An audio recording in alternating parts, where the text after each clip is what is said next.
I can wait another minute. And we are live on YouTube currently.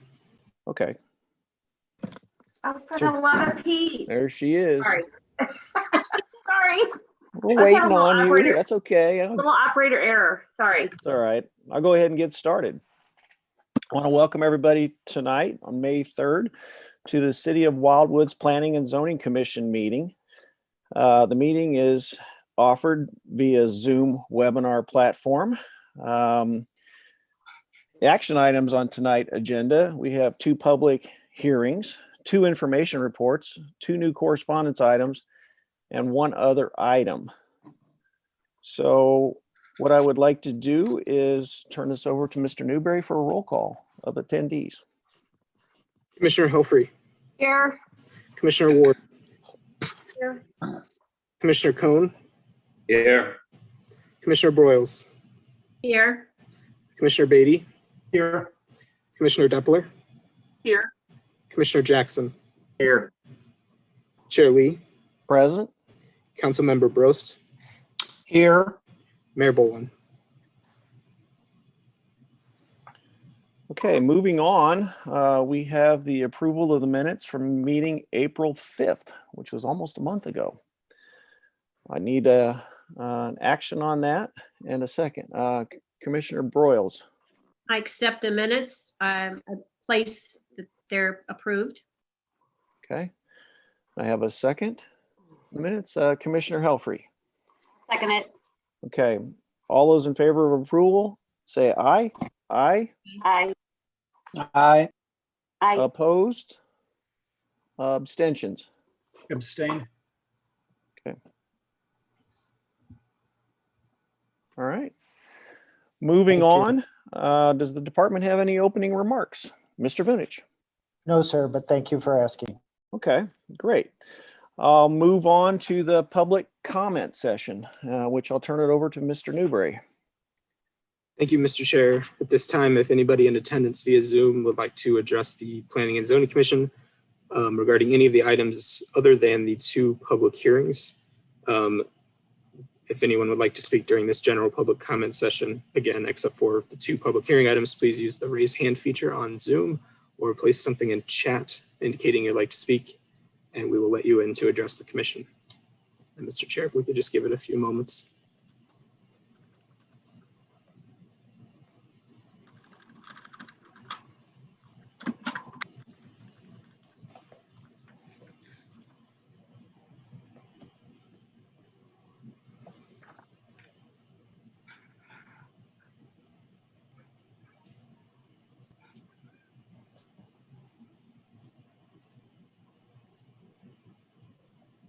I'm not seeing anybody. No, Mr. Chair, I'm not seeing any hands Okay. raised or anything in the chat. So let's move on to the public hearings. I'll read our Wildwood script. So everybody sit back. In the City of Wildwood, public hearings are truly intended to accept comments and questions concerning the advertised items.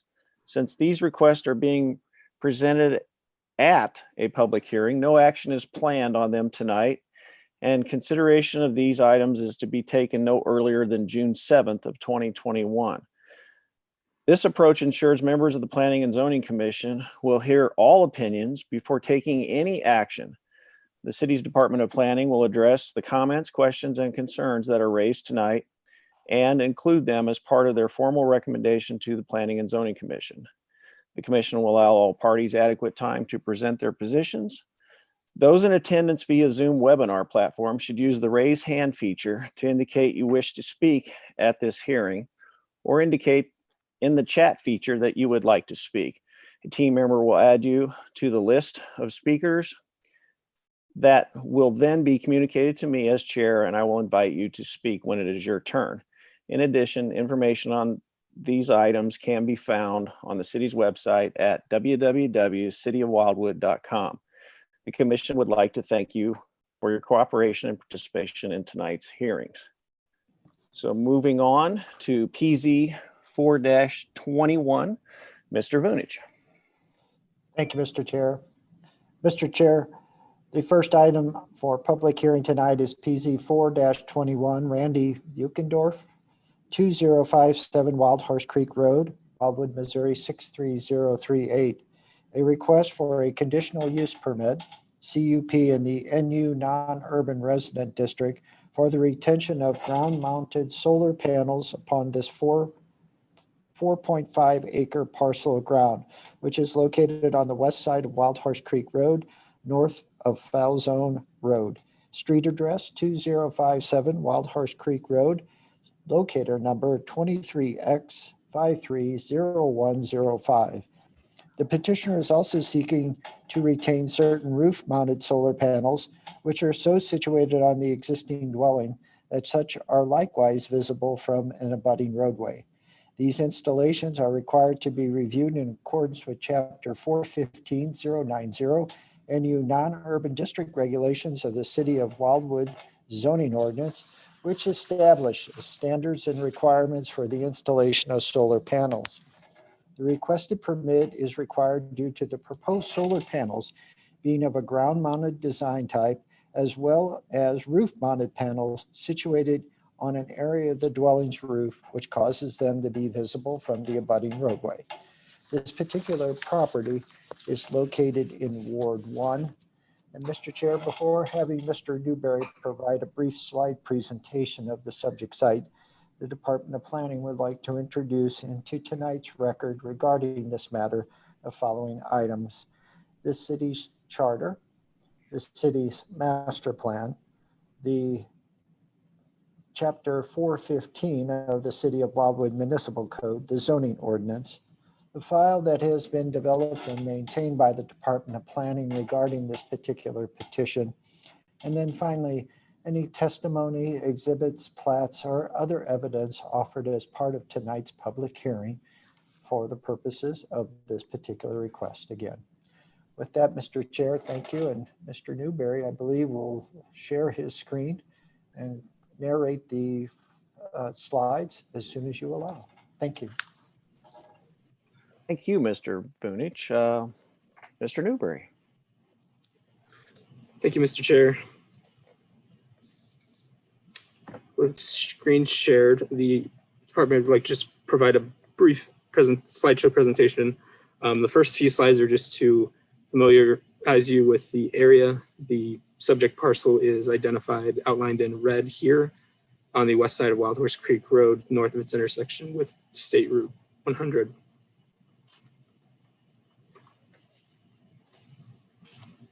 The next slide is the same property identified, just a little closer, showing the home here.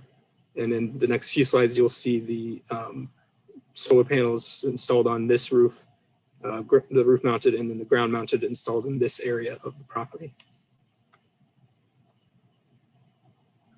This is a plan view of the solar panels, both the roof mounted and the ground mounted.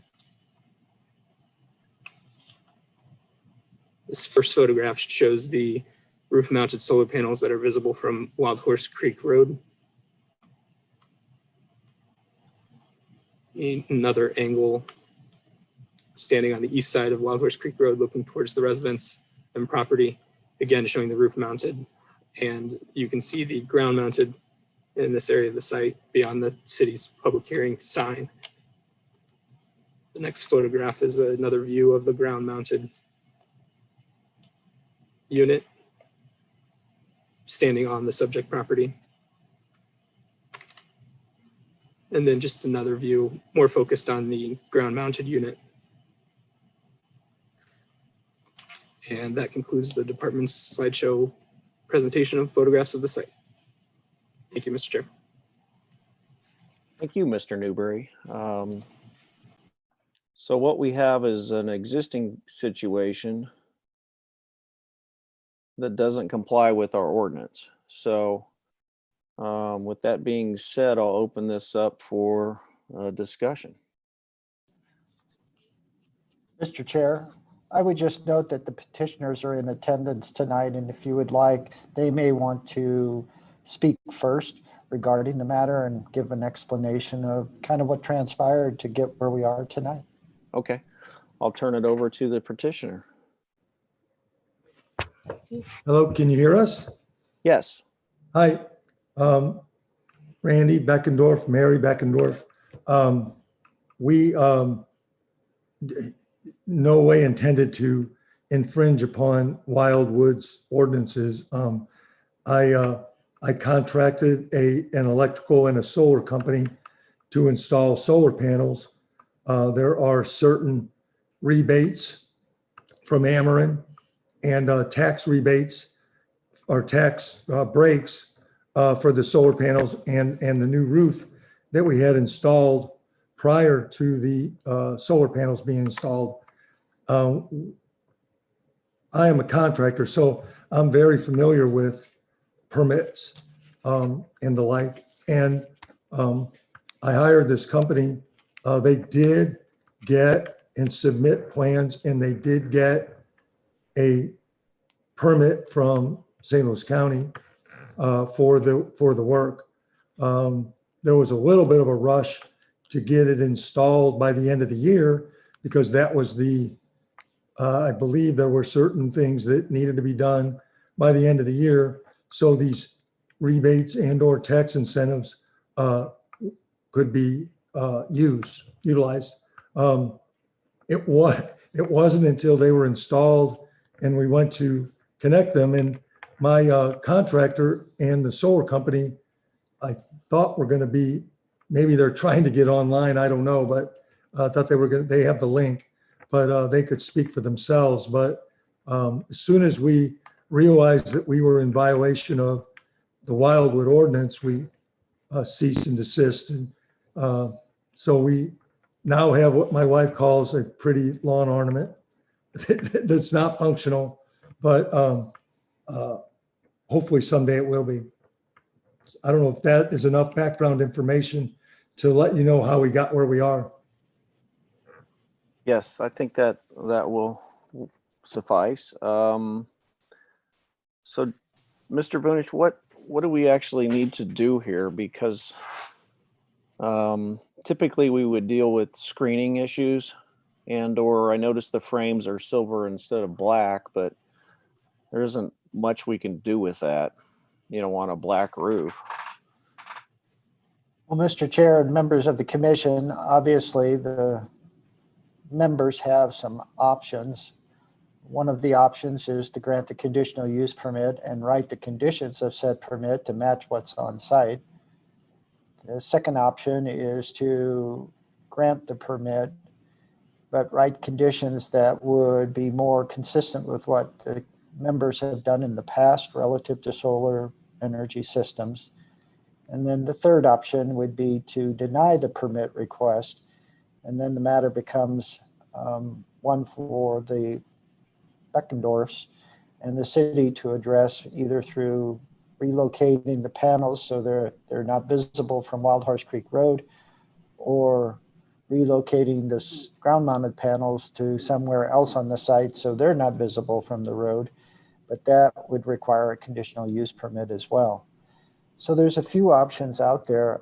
I think the intent tonight is to gain an understanding from the petitioners how this all transpired.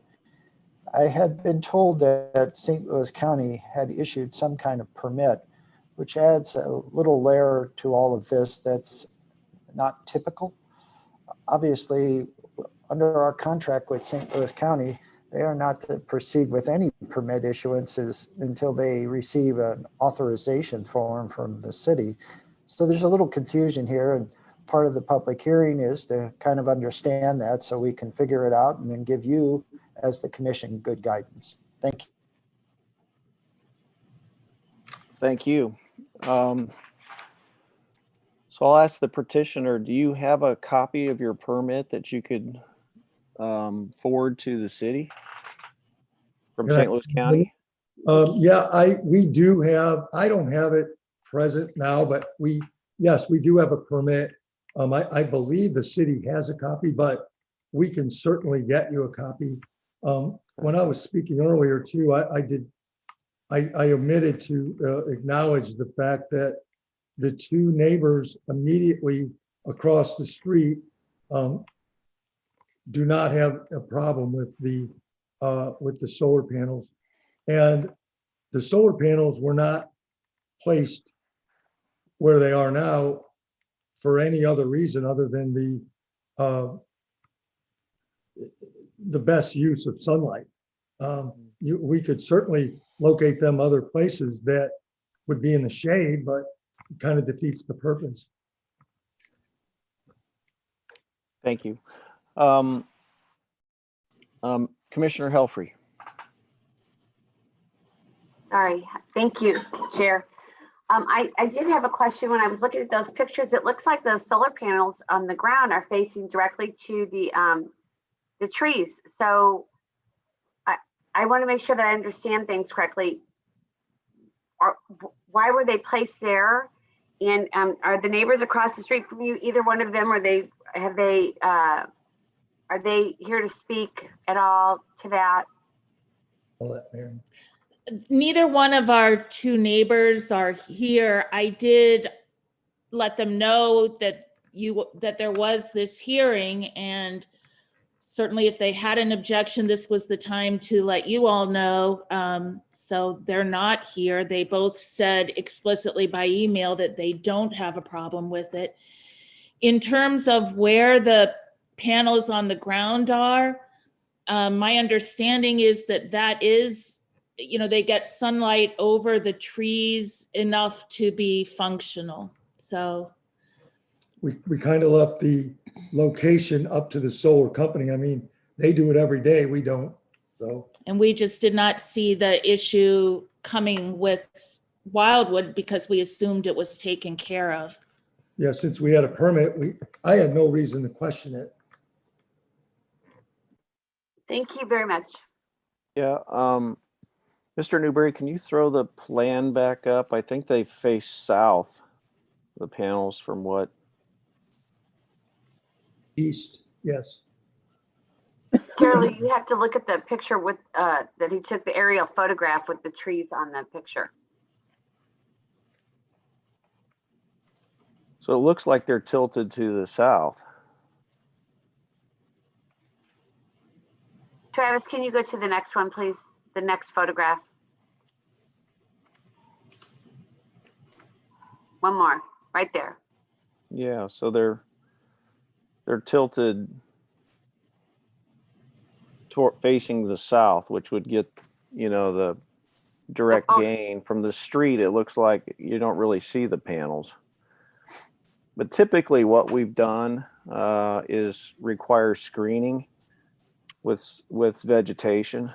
So I think if you go back to your street view, Mr. Newberry, if you can follow along my thought process here, that might satisfy the ground mounted panel.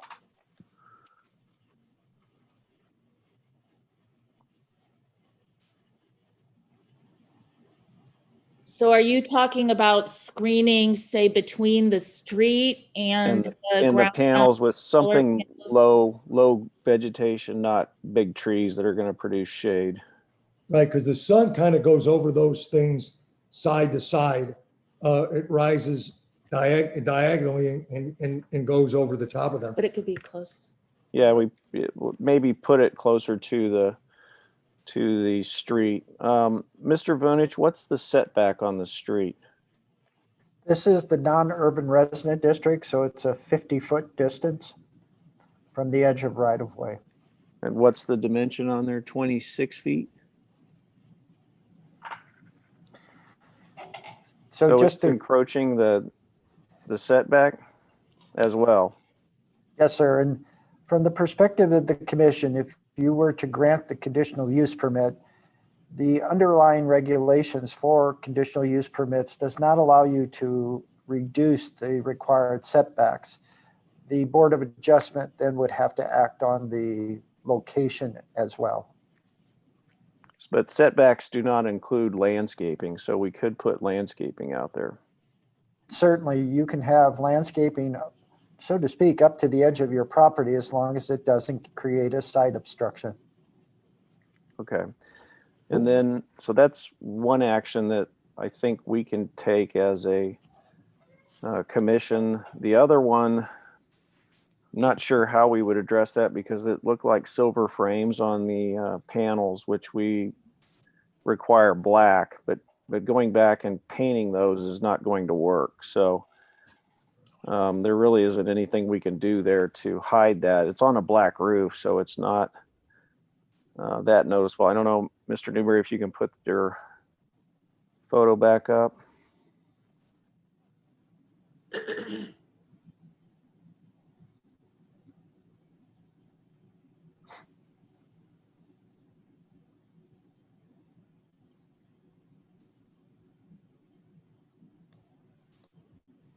So if we didn't have the silver vertical pieces, it wouldn't be that offensive. I don't And again, know. I'll open this up for discussion.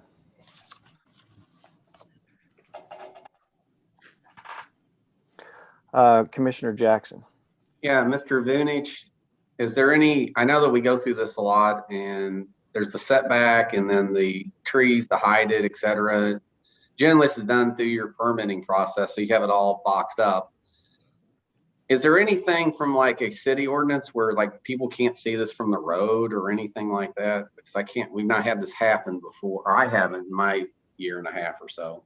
Is there anything according to like city, like beautification or anything like that we got to concern ourselves with?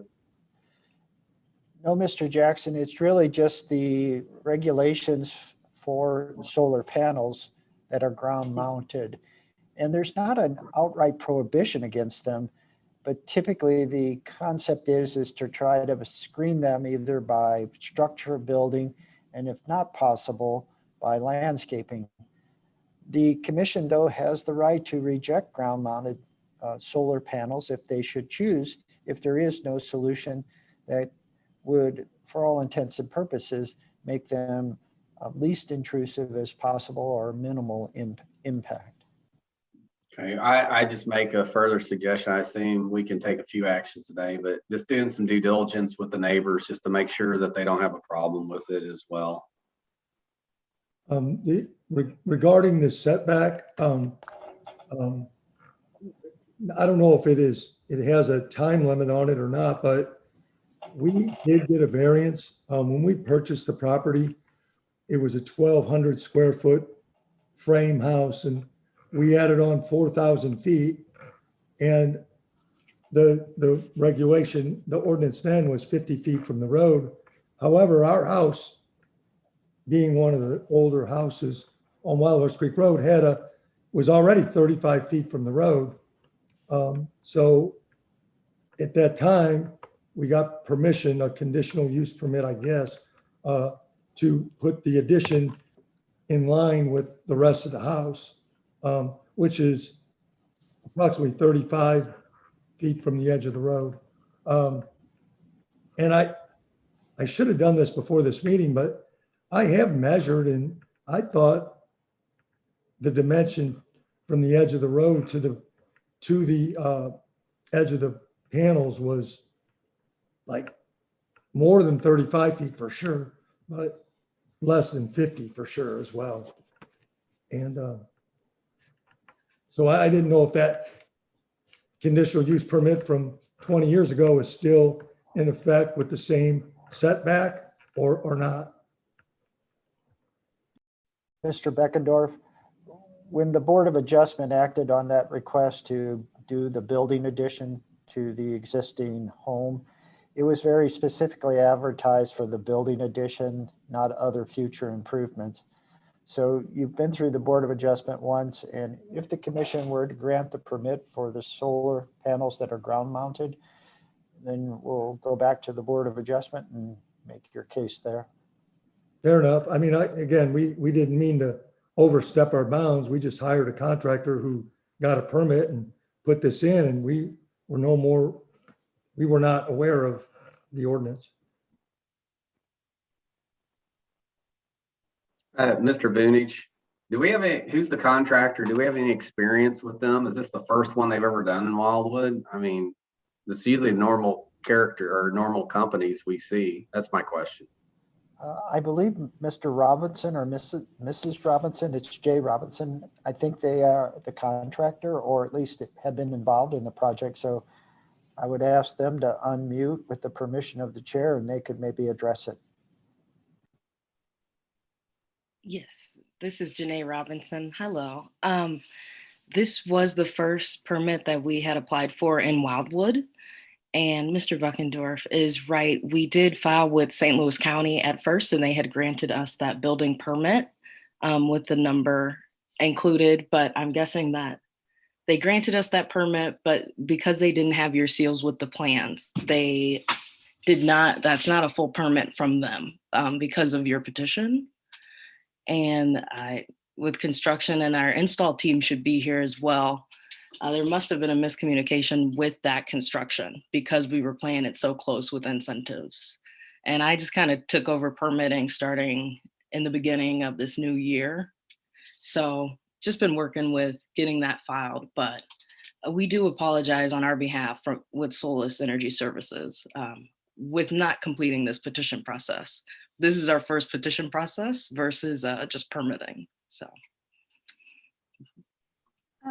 I have a question. Yeah, Commissioner Ward. Yes.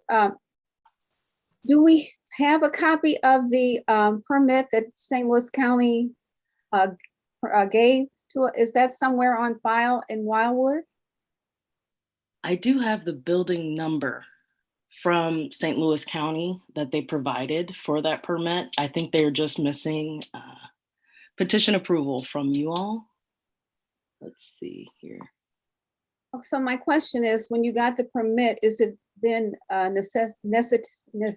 necessary to have it sent to Wildwood so that the city has a copy of that permit? Well, Ms. Ward, it's actually in reverse. We issue the authorization so St. Louis County can do the building plan and permit processes. So it's in reverse. We usually don't need to get a copy of the permit since we start the process. But like I say, last year we did close to 1,000 permits during 2020. And so it's not unusual. It doesn't happen very often, but sometimes things do get a little mixed up when there's so much paperwork being transferred. Complicating things in 2020 was we did a lot of it over the internet, and it's just it was new to us. It was new to St. Louis County and new to a lot of people that applied for permits. So I'm not trying to make excuses for anyone. I'm just saying it happens occasionally, but not very often. Commissioner Helfrey. Okay, thank you again. So Mr. Budich, I have I guess I'm kind of confused a little bit because it sounds to me, if I recap what I've heard, it sounds to me like these solar panels were really done technically without a permit. It sounds to me like they are built in this within the setback that nothing is supposed to be in. It sounds, I see in the packet of information that we do have one person, I don't know who this person is, that says that they are against them, and the Berkendorfs have said that their neighbors are for them. So I feel like there's a lot of missing pieces to all this. And so as a public hearing, is this just a fact-finding mission tonight? This is not anything we're supposed to vote on? Or help me understand what exactly you're looking for from us, please. Thank you. As the chair noted in his opening remarks, there'll be no action tonight requested of the commission. This is truly just to gather the facts, to hear from the petitioner or petitioners in this case, and get an explanation of how things transpired to get to this point. The department will address all of the questions or concerns that have been raised. Mr. Jackson mentioned contacting the neighbors so we could verify that. That's something we'll do. We typically do that by letter so that we can get a return reply that can be part of the record then. And certainly we'll follow up with St. Louis County. My guess is that the company submitted their permit packet first to St. Louis County. They'll do a review, but they'll give you a checklist back saying things that need to be provided, added, or changed. And one of them was probably municipal review from the city of Wildwood. So like I say, things kind of got out of order, but we'll make sure that when we come back that that we, being the Department of Planning, we have all those answers for you. Thank you. Commissioner Jackson? I just did a Google search, Jay Robinson. Where are you headquartered? We're in downtown St. Louis. Okay, I put St. Louis. I keep getting Minnesota, but okay. We're at the old Liquid Gas building on Olive, 720 Olive Street. Okay, thank you. I'm just taking a peek at you. Yep. Doesn't really come up. So, Mr. Vunich, doing what we've done in the past with ground mounted solar, we've been very concerned with sight line views into it. My recommendation would be a landscaping effort, along the road or within a reasonable distance from the road, not to impede the solar panels, but to screen them from view as you're driving up the road. As far as the roof mounted panels, I don't think there's anything that we can do because we can't switch out the frames at this point. But with the black roof, I don't really find that too offensive. As long as the neighbors are in agreement,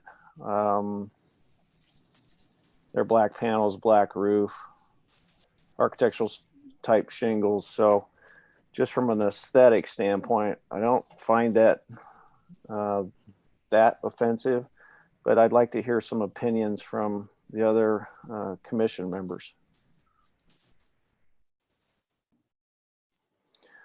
Commissioner Cohn.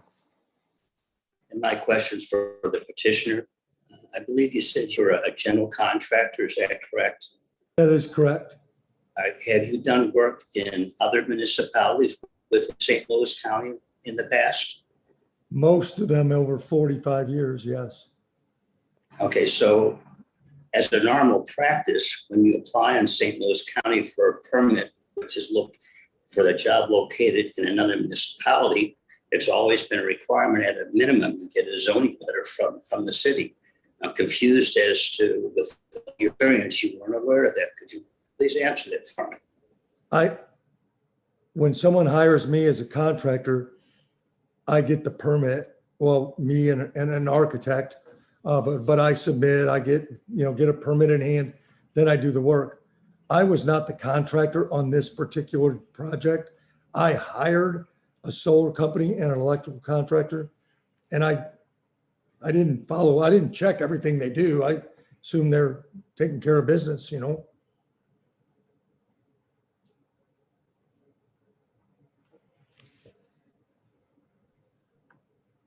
Councilman Brost.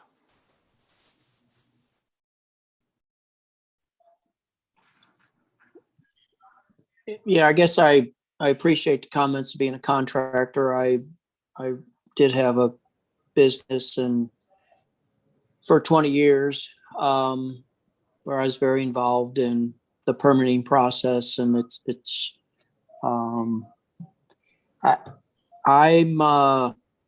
I guess I'm not seeing a solution here with landscaping,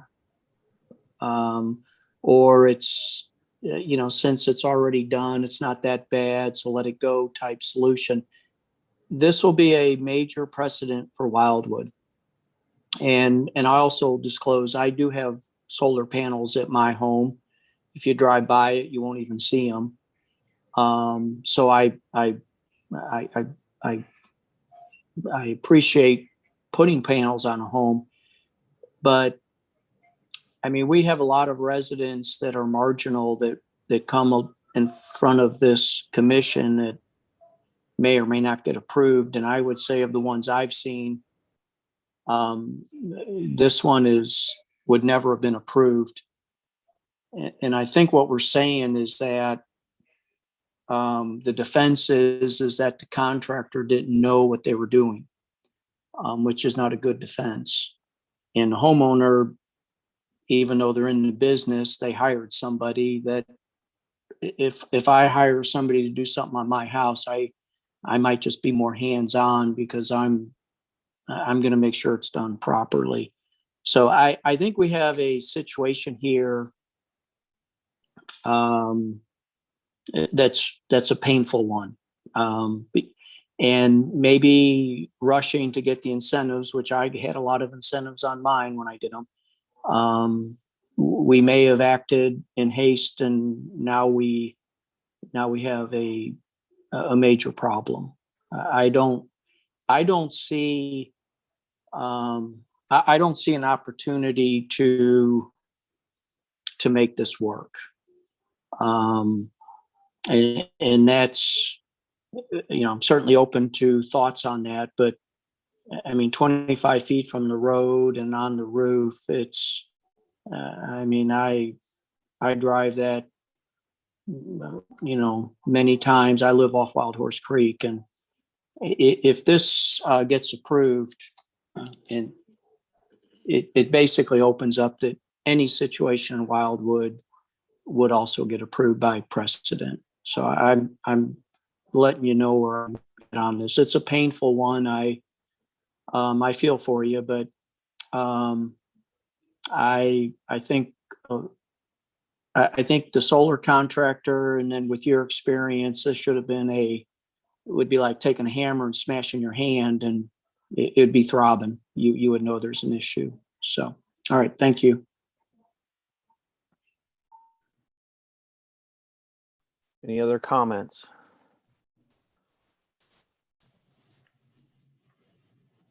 So, Mr. Vunich, there's a lot of things here. You'll have to go back to ordinance. It looks like they have to go through Board of Zoning adjustment. There's a lot of steps here. And as Commissioner or Councilman Bros said, there's going to be a lot of action, I think, taken by the commission to hide these panels. And I'm not sure if you can even hide the roof panels on the east. So with that being said, unless there's any other comments, we can go ahead and close this public hearing. Mr. Newberry. Mr. Chair, we do have a number of folks in attendance for the meeting. If there's anyone in the public who'd like to speak, if we could give them the opportunity to do that. So, Mr. Chair, with your permission, anybody in attendance? Go right ahead. We'll hold for a minute. Thank you. I appreciate it. Anybody in attendance on the Zoom call tonight who would like to speak to this public hearing item, please raise your hand using that tool on Zoom, or put something in the chat and we will promote you to address the commission. Thank you, Mr. Chair.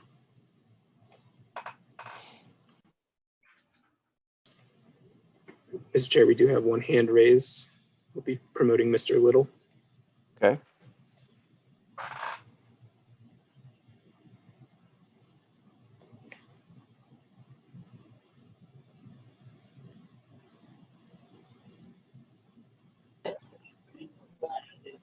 Hello, can you hear me?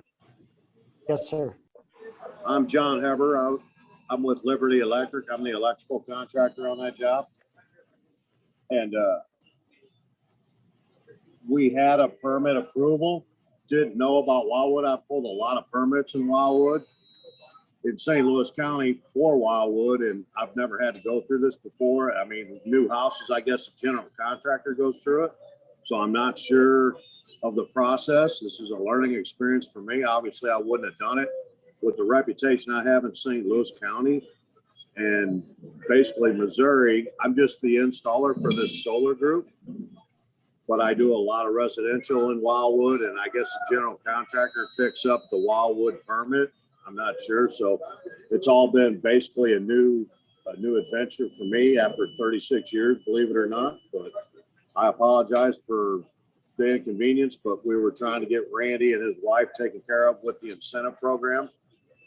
And that's basically really all I have to say. But I've done 70 or 80 of these installs in the last year and really have never had a problem with any of them yet. So I'll do whatever it takes to make it right. I just want to make my client right. Obviously, I'm subcontracted through Solus, but obviously I do a lot of work for them and I want to make them happy as well. So I just wanted to put in that 2 cents for myself.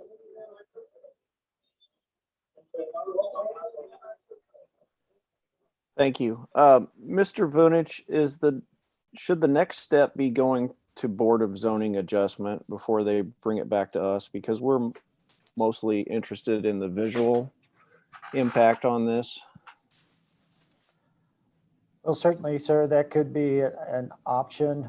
The only component of the Board of Adjustment process that I would caution is that the variance, if granted, is only in place for up to 6 months.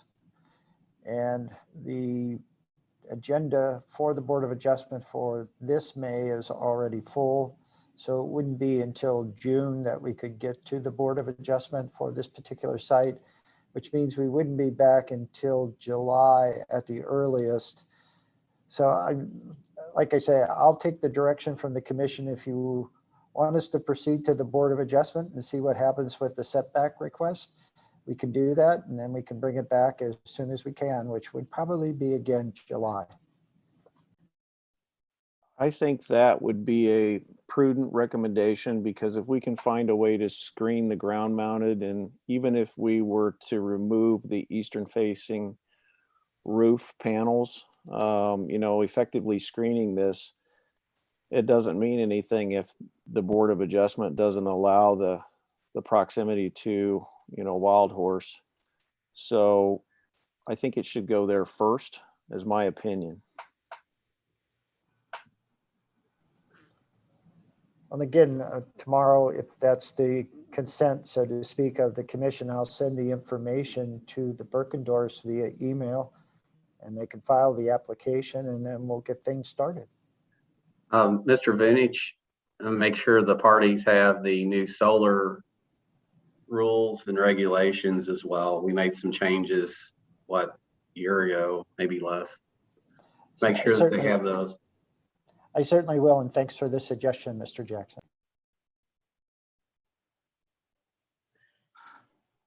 Seeing no other comments, I'll make a motion to close this public hearing.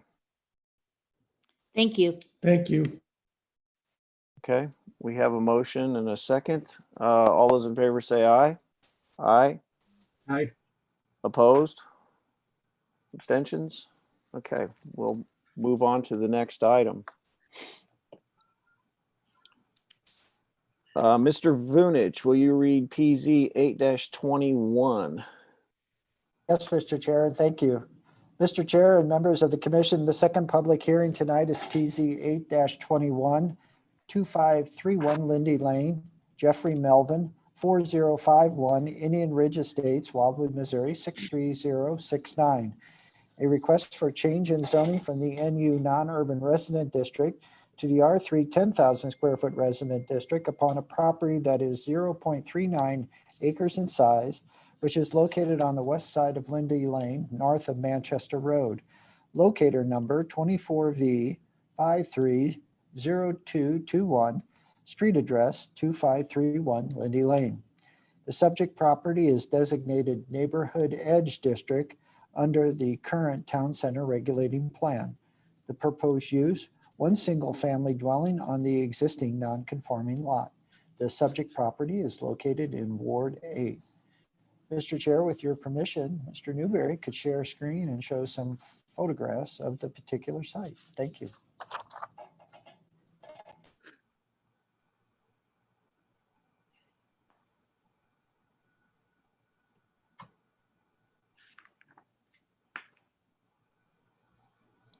Mr. Newberry, go ahead. Thank you, Mr. Chair. Mr. Chair, members of the Planning and Zoning Commission, the first few slides of the, excuse me, give me a moment. I don't believe my screen is sharing correctly. It is not, Mr. Newberry. Thank you. Yeah, that's all right. I was having trouble with my mute and unmute button, so I get it.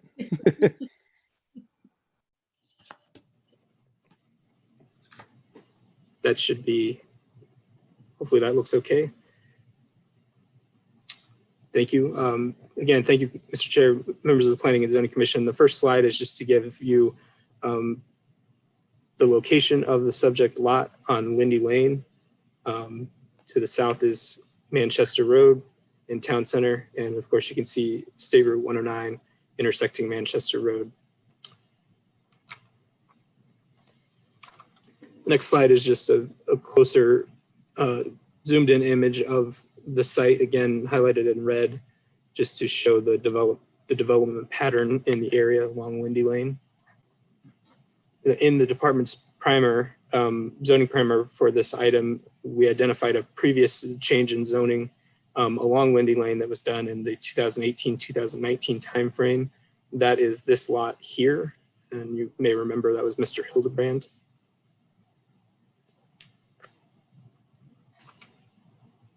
The next slide is standing at the subject property's driveway, looking to the north on Windy Lane, with the department's van in the background there. The next slide is looking to the south towards Manchester Road. And the home you see here is one of the 3 lots of Bordeaux Estates Plat 2. The next slide is looking directly at the home, which is planned to be demolished by the petitioner if the zoning is granted to construct a new home. The next slide is just a little bit different of an angle. It shows you the proximity of the home in relation to the existing homes. The next slide is standing behind the home, looking to the west towards the rear property line, which is roughly aligned with the tree line. The next photograph is standing at the tree line, looking towards the rear of the home. And then this final slide is just a plan view of the proposed placement of the new home if the existing home is demolished. And Mr. Chair, that concludes the department's slideshow presentation. I would note that Mr. Melvin is in attendance on tonight's Zoom webinar. Thank you. Thank you, Mr. Newberry. Again, Mr. Vunich, we have an issue with a smaller lot than what the zoning is, and it's historic. So the nature of this is basically to bring it into compliance with their new area criteria that we've just gone through with the T-cut, committee. So I'm not sure if this shouldn't just be approved. I mean, I don't know. You can't really sell a lot and sell it to a zoning that you don't have enough acreage for. I mean, there's some basic math here that needs to be accounted for. That's absolutely correct, Mr. Chair.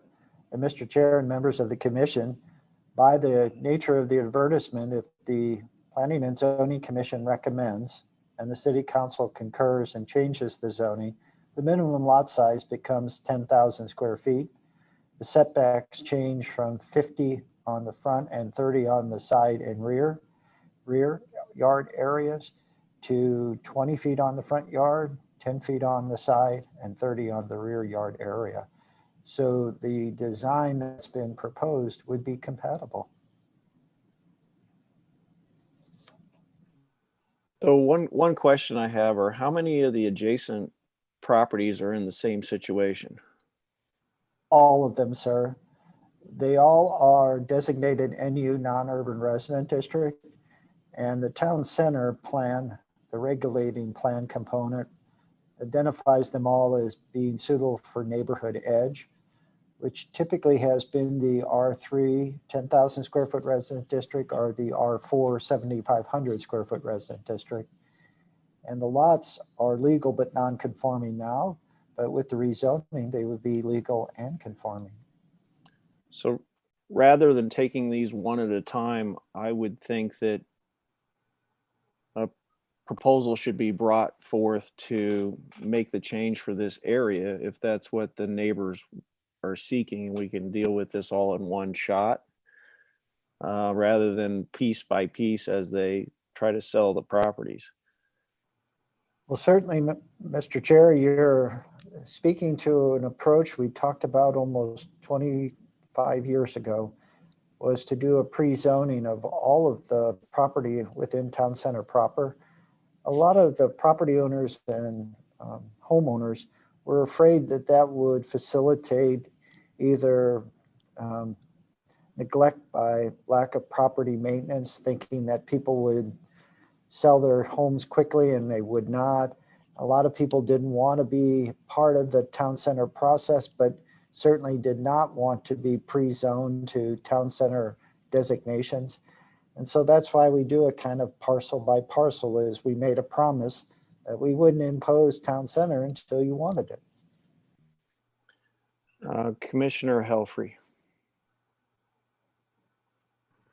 Sorry, Mr. Vintage, do I remember correctly, back when we approved the other house, the change in zoning for the other house down the street, didn't one of the neighbors come to us and say they did not want that to happen?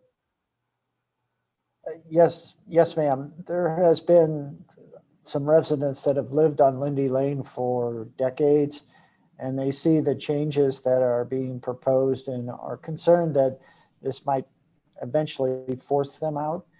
And the department's response is, again, we're doing it parcel by parcel, and until you're ready to go, no one's going to force you to go. Great, thank you. Commissioner Beatty. Speaking of the other parcel, there was talk about the public space requirements, and we decided in lieu of that to make sure we got a sidewalk easement. Is this the time to bring that up for this slot as well? Or Yes, Commissioner Beatty. It's an excellent time to kind of make sure that it's mentioned so Mr. Melvin knows, and then Mr. Newberry and I'll make sure it's in our notes. Because I don't see a reason to make anyone give up a big piece of the small lot that's already been essentially subdivision zoned. But I think it would be good to have sidewalks along that street eventually if more and more of these houses start getting torn down and rebuilt. That's one thing I would like to see included, but I don't have any objections other than that. And if I remember that one neighbor who spoke up, he had also mentioned there was talk about them wholesale selling out at one time rather than it being done piecemeal like this. That's what I seem to remember his objection was at that time, last time we were here. That's my recollection as well. But what we'll do is we'll provide tomorrow we'll send the minutes from that particular meeting so you can see how the public hearing went on that first property on the east side of Lindy Lane. But my personal opinion is if it goes piecemeal like Center Avenue is going, I think that would work out well for the property owners who live there, just as much as if it went wholesale. That's all I have. Any further comments? So Joe, everything's good here. I mean, it fits. I heard that right? Based upon the neighborhood edge district of the town center, if the commission recommends the rezoning and city council concurs and grants it, the design would be consistent with the town center. So Mr. Lee said earlier, why not approve it? So there's your motion to approve it. Typically, we like to have a report so we have a paper trail in case something goes wrong. But we'll get it back as soon as we can, which would be the first meeting in June. Oh, it's not ready to approve. This is just an information. I apologize. No, that's fine, sir. I appreciate the enthusiasm, and I'm sure Mr. Melvin does as well. Sorry, Mr. Lee. I thought. No. I just wanted to see, everybody's quiet tonight. I wanted to see what the opinion here is, but I don't understand how they could sell the property without a zoning clearance letter, but that's another issue with the entitlement part of this. Well, Mr. Melvin's on the call tonight and certainly could participate if you'd like, Mr. Chair, but I'm sure he has a contingency, or at least thought about a contingency, not to purchase until the zoning's in place, or just saw what we did across the street and felt comfortable enough.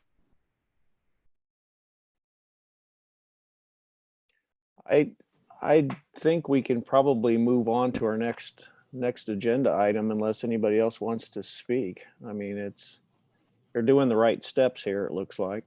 Mr. Melvin has his hand up. Okay, I can't see that. Mr. Newberry, do you want to promote him? Yes, Mr. Lee, he just unmuted himself. Yeah, I can't see myself. Can you see me? No. No, I don't know what's wrong. I guess the video isn't working, but yeah, I'm familiar with what Hildebrands are doing, and no, our intent is not to do anything until we have everything in place. And the house, just so you know, the house we're going to build, it is very similar to what they're doing in Main Street Crossing. It's a 2,200 square foot, story and a half Craftsman with a front porch. It fits very well on the lot. In fact, when Travis Newberry saw it, he thought it was actually one of the plans from the Payne homes. So it's consistent with the neighborhood. We wanted to do that, and you know, our intent is not to move forward with anything until it's approved.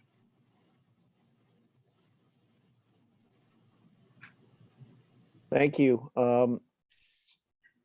If there are no other comments, let's have a motion to close this public hearing and move on. There we go. Councilman Brost. And a second from Commissioner Beatty. So all those in favor say aye. Aye. Aye. Opposed? Abstentions? Looks like that passes. Councilman Brost, was that an opposition? Or delay?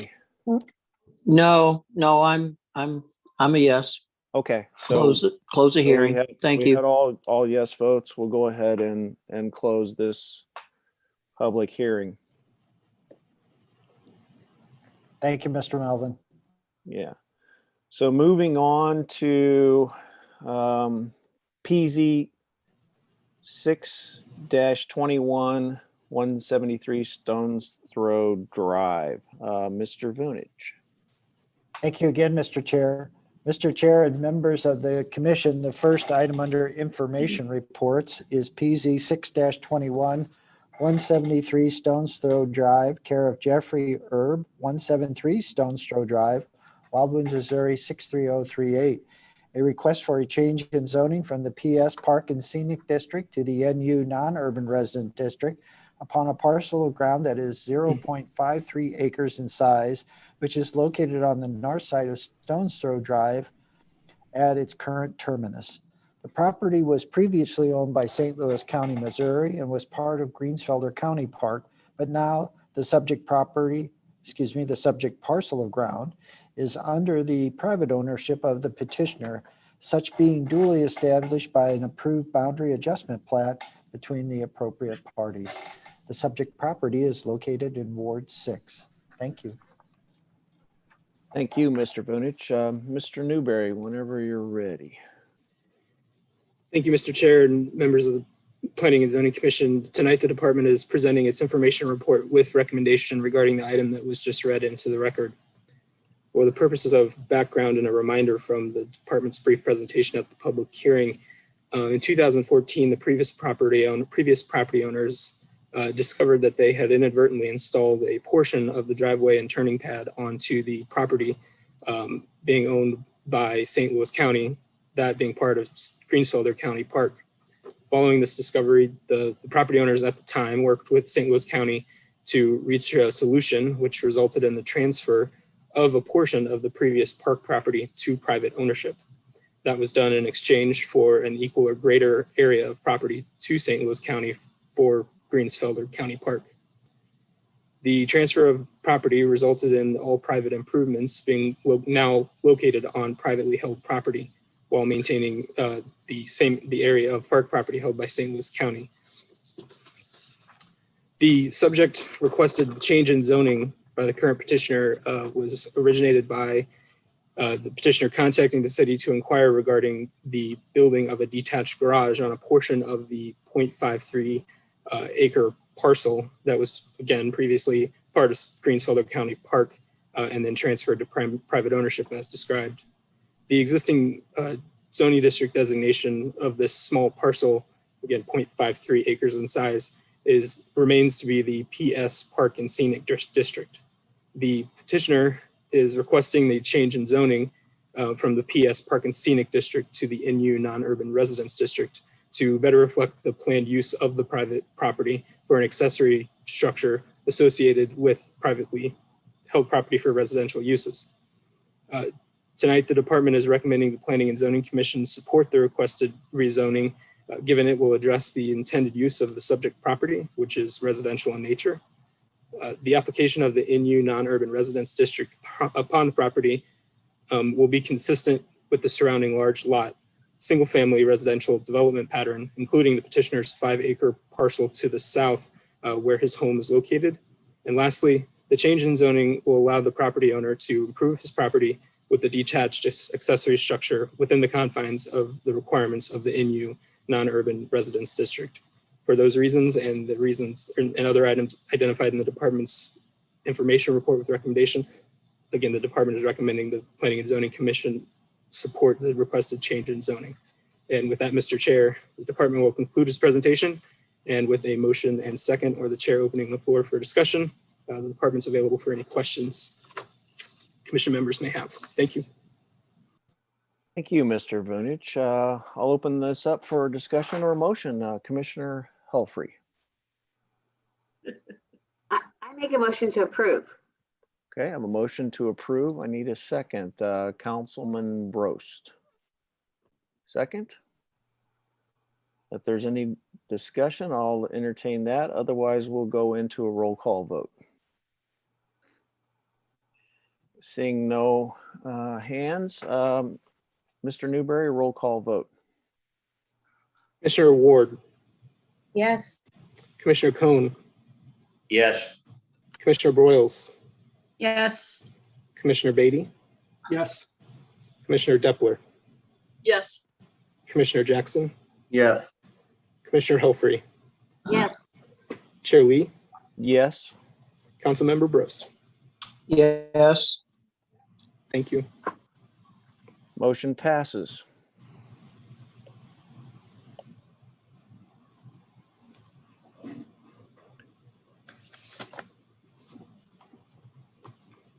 So moving on, get my notes right here. Mr. Newberry, you're reading this one. Thank you. PZ 2-21, City of Wildwood Planning and Zoning Commission, care of Department of Planning, City Hall, 16860, Main Street, Wildwood, Missouri, 63040.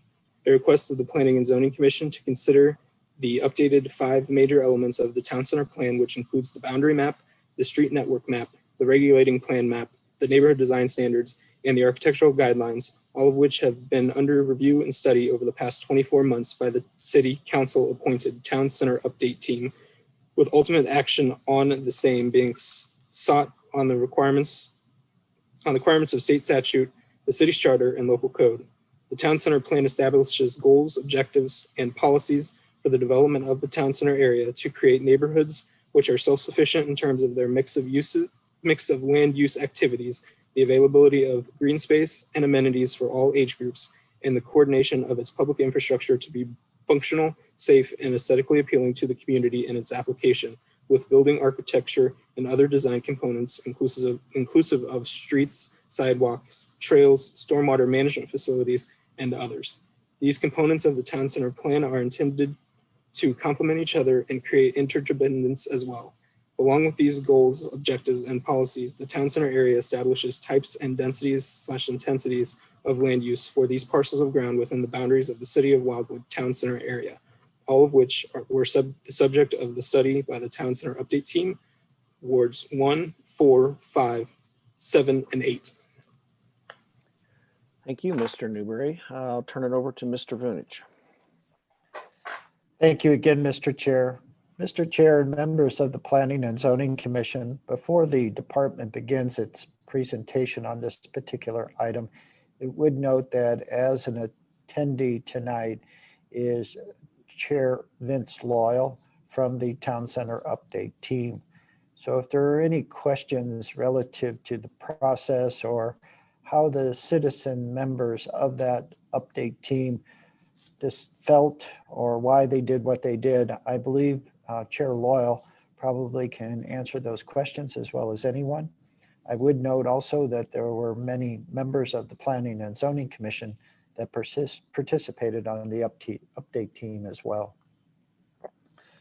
Mr. Chair and members of the Planning and Zoning Commission, certainly to try to describe 24 months of meetings, tours, and other activities of the Town Center Update team in a short period of time would be impossible. The department would just state that the Town Center Update team took their charge very seriously, and that is part of the reason it took 24 months to obtain the final outcomes that are being presented to the commission tonight. Beyond being just very detailed and very serious in the consideration of changes, they did a very thorough job as well, looking at all aspects of the plan, its 5 major components, and quite frankly, almost every single word that constitutes the plan in its current form. Out of that came 29 actions. Several of those 29 actions were actually decisions made regarding the overall plan. As we came to a close, certainly there needed to be actions taken to adopt what had been proposed and adopt the final version of the recommended actions. So collectively, over that period of time, 24 months, a lot of decisions were made. Tonight, the department really just wants to focus on 2 of them. Other than that, the remainder, the department supports because not only because it was part of the process and provided staffing to the update team, but that the update team understood the benefits of new urbanism, heard from the property owners, the surrounding residents, and for all intents and purposes, took forth, I think, the appropriate approach in all instances. The 2 items tonight the department would like to discuss with the commission relates to drive-through facilities in association with fast food restaurants and 1 parcel of ground that is immediately west of the city's Village Green on the south side of what would be Main Street Extension. Those are the 2 items. With Mr. Newberry's assistance and with Mr. Lee's permission, I'd like to share a screen now and just kind of highlight those 2 areas. Okay, go right ahead.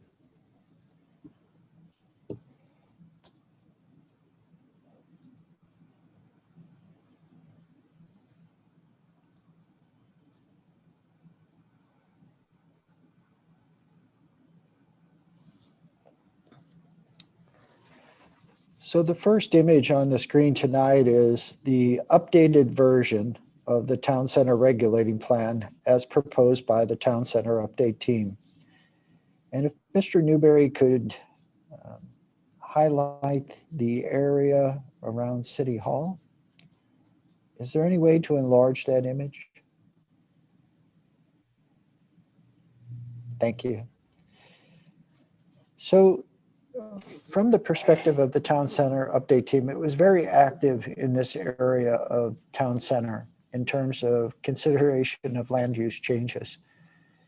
The first is the one relating to Village Green. Initially, under the current Town Center plan, it was shown as a downtown district designated area. The Town Center Update team changed that to Cultural Institutional Overlay District to match what is occurring in terms of land use designation at the City Hall Police Department site.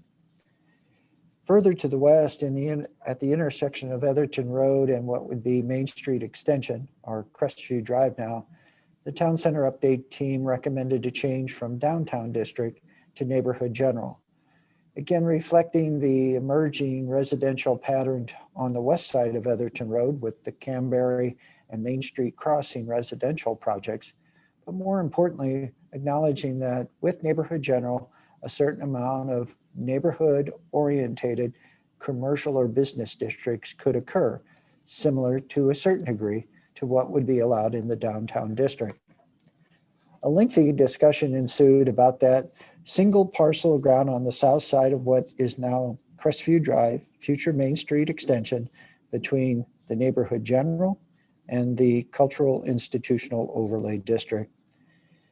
The department believes that downtown district at that location is a little unusual and would be recommending that the neighborhood general be extended to that.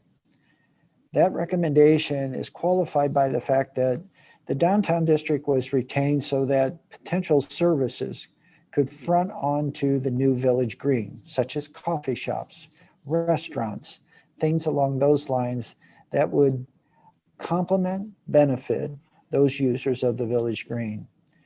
The caveat the department has with this recommended change would be that the neighborhood general, that first floor or at grade building stories would be used for business purposes. Therefore, you could have residential, but you would make sure by the action of the commission that businesses would occupy that first floor of any building, achieving the same goal as the downtown district. The second component, and if Mr. Newberry would share a screen, is one that the commission is familiar with from past discussions, and that's an allowance for drive-through facilities on State Route 109. In the report from the department, it notes that there are approximately 5 locations that would benefit from this.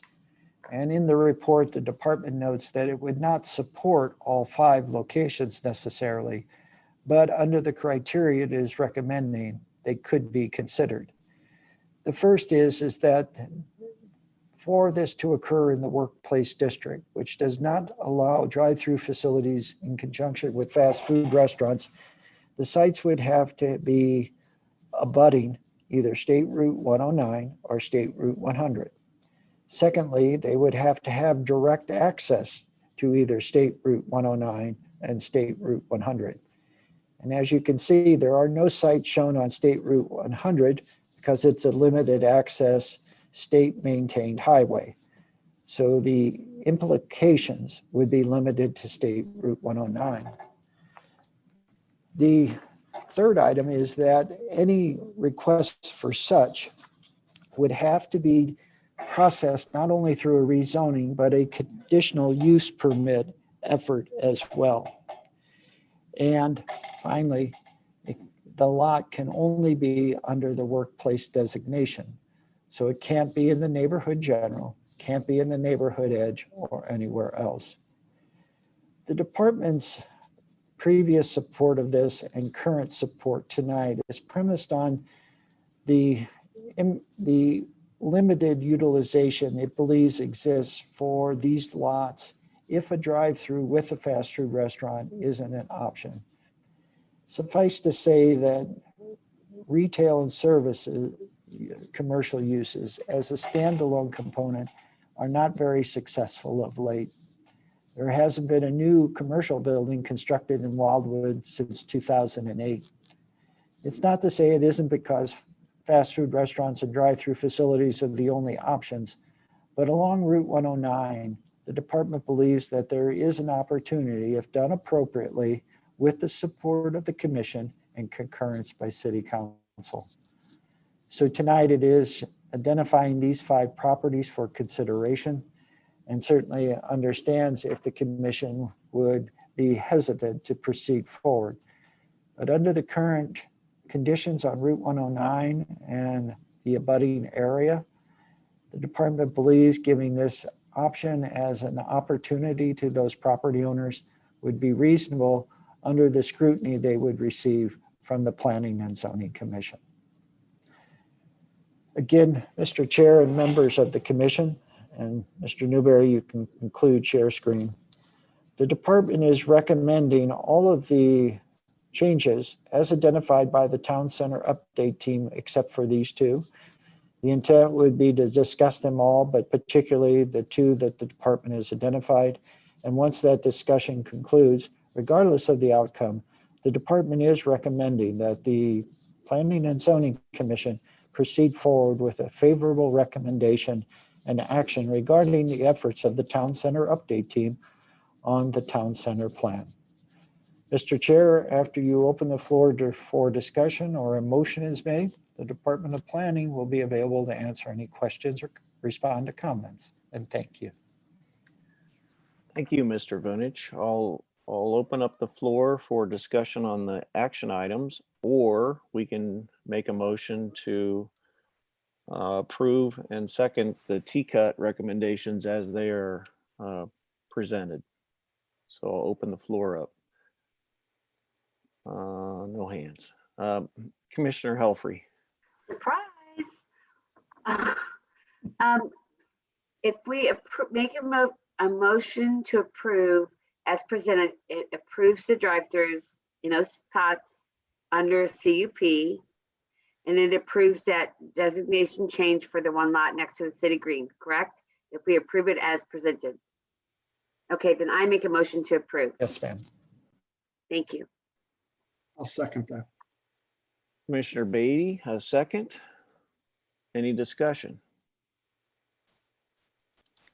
I have a question. I thought we Commissioner were Ward? having, Yeah. I thought we were having some difficulty, or Taco Bell, Burger King, Jack in the Box. They were closing because they are having different hours, whatever. And Jack in the Box closed because they can't seemingly get enough helpers. So this seems to be further distanced. And certainly, yes. And pardon my interruption, Ms. Ward. And certainly, Ms. Ward, that is a key factor in any discussion about land use. You can build the building, you can have a tenant, but if you can't staff it, obviously you're not going to have a successful outcome. And certainly the department is cognizant of that. But for example, over the past several years, Lion's Choice, which is housed inside the Phillips 66 at the southwest corner of Route 100 and Route 109, has been looking for an opportunity to expand. They would love to go across the street on one of the lots that's been identified by the department. They've been able to staff that facility consistently. I don't know if that would continue forward, but I think it would be to the benefit of the city, its residents, and to this commission to at least have that consideration put forth. If in the end, when you ask the question, will you be able to have enough employees to have regular hours and continue consistent service as you've had in the past, and they were to say no, then that's a good reason not to proceed forward. Thank you. Commissioner Helfrey.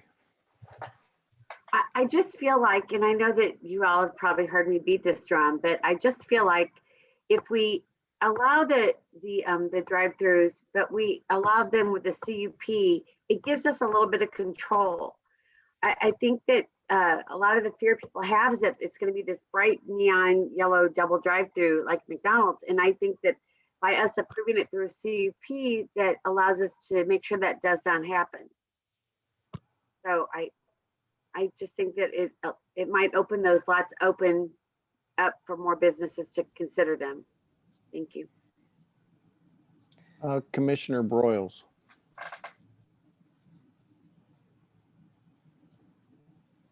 Commissioner Broyles, you're next. You're on mute. Sorry about that. I just want to be clear on this, Mr. Vunich. The properties, I want to repeat what I think I heard you say, and that is that the properties adjacent to the Village Green would be housing on a two-story and retail, coffee shops, that sort of thing on the lower level. Is that correct? Yes, ma'am. As you know, when we talked in T-Cut, since you were a member of the update team, that idea of being able to kind of walk from the Village Green either next door or across Main Street to gain services, whether it's a cup of coffee, a newspaper, a bite to eat was really appealing. But I also think that having that single item of downtown district might be too much of an intensification.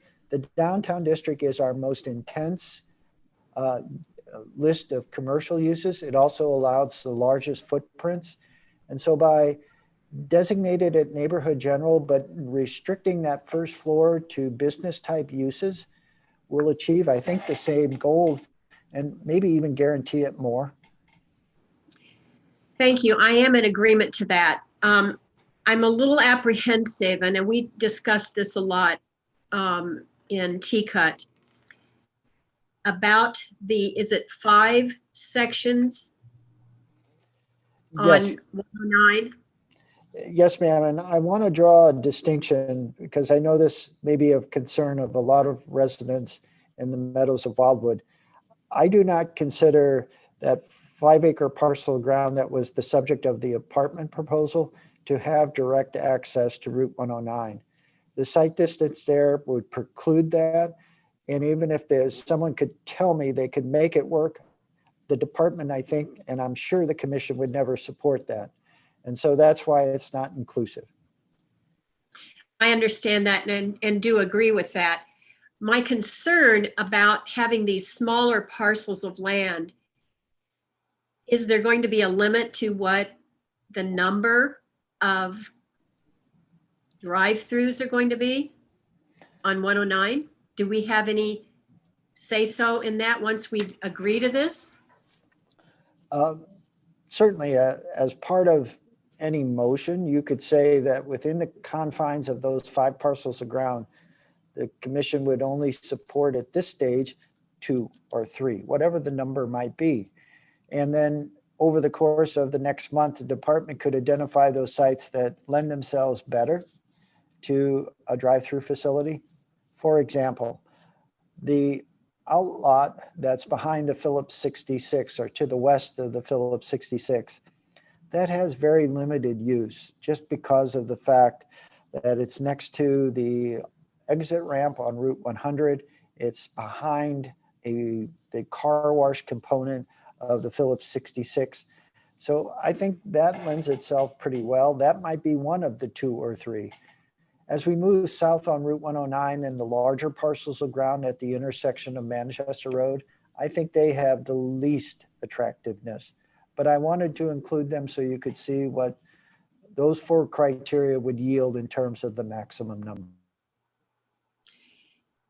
In my opinion, I think there needs to be a limit on the number of drive-throughs with those parcels of land. And in my mind, I don't know exactly how you would structure those on each individual lot. But I know that in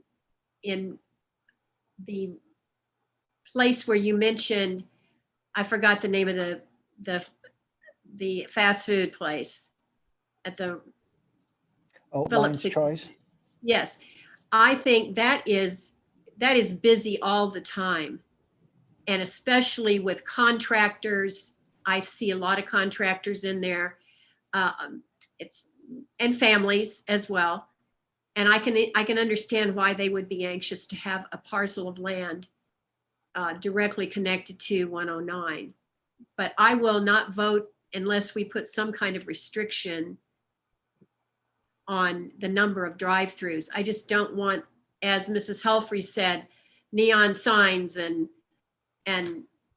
just fast food restaurant after fast food restaurant. We've been to locations like that across the nation where that is what has happened. Thank you. Commissioner Beatty.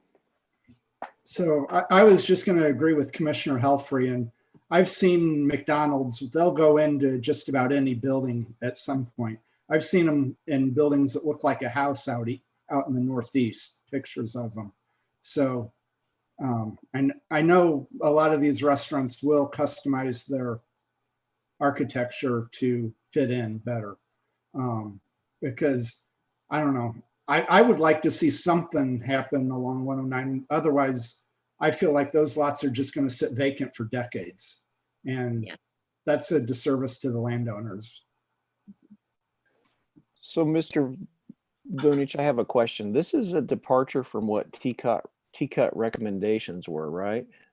In these two instances, yes, sir.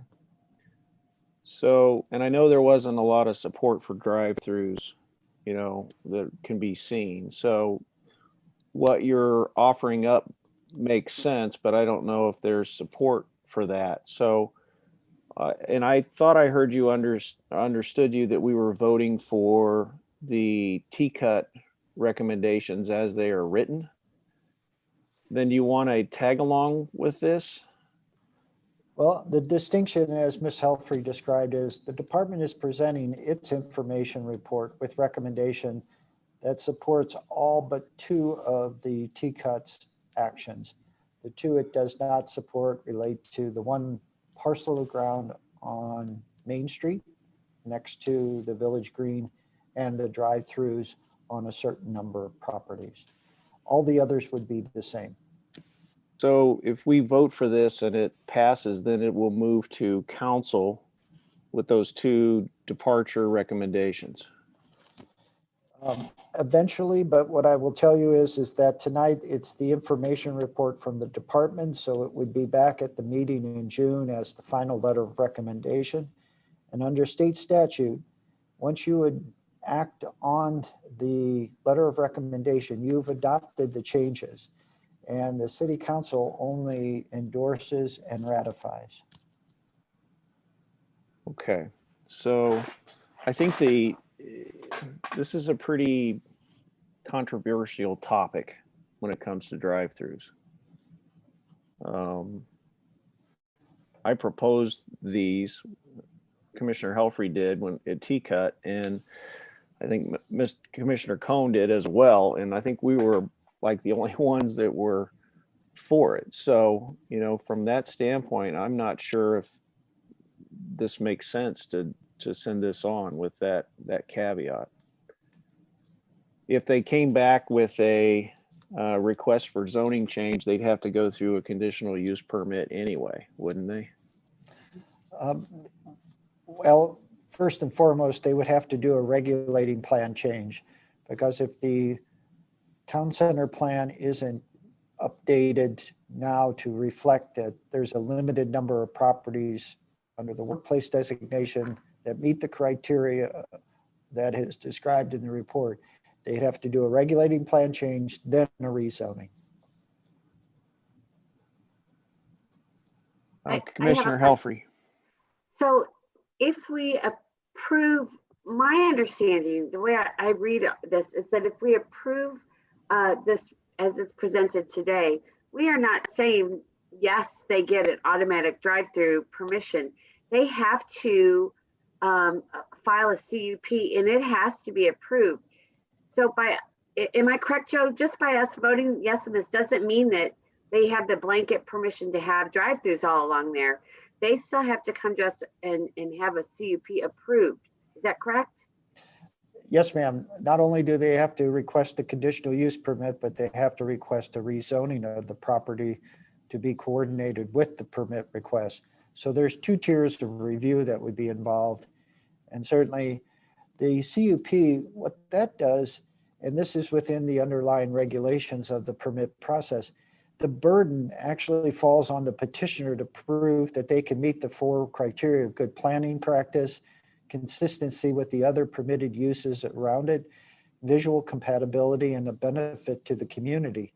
And so it gives a broad latitude to the city to basically either refine the proposal, to minimize any of the potential concerns, or to deny.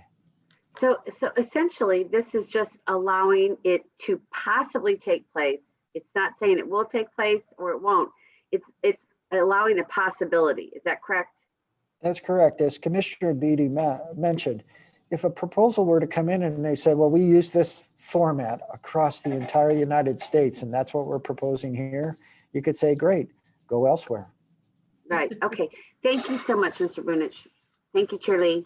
I have a question then. So the TCUT group that looked at this, they did not understand that, or they understood it and still did not wish to see the drive-throughs? They understood it completely, Mr. Ward, and did not support it. But I will just say that the departments presented this as a standalone request and it failed. The department presented this to the TCUT and it failed, and I'm presenting it to you tonight. And I will also note that Mayor Bolin is not an advocate of this at all. So you have all the no's now. Yeah, Commissioner Jackson, and then I'll go to Commissioner Cohn. Hey, so TCUT and several other people did not support it.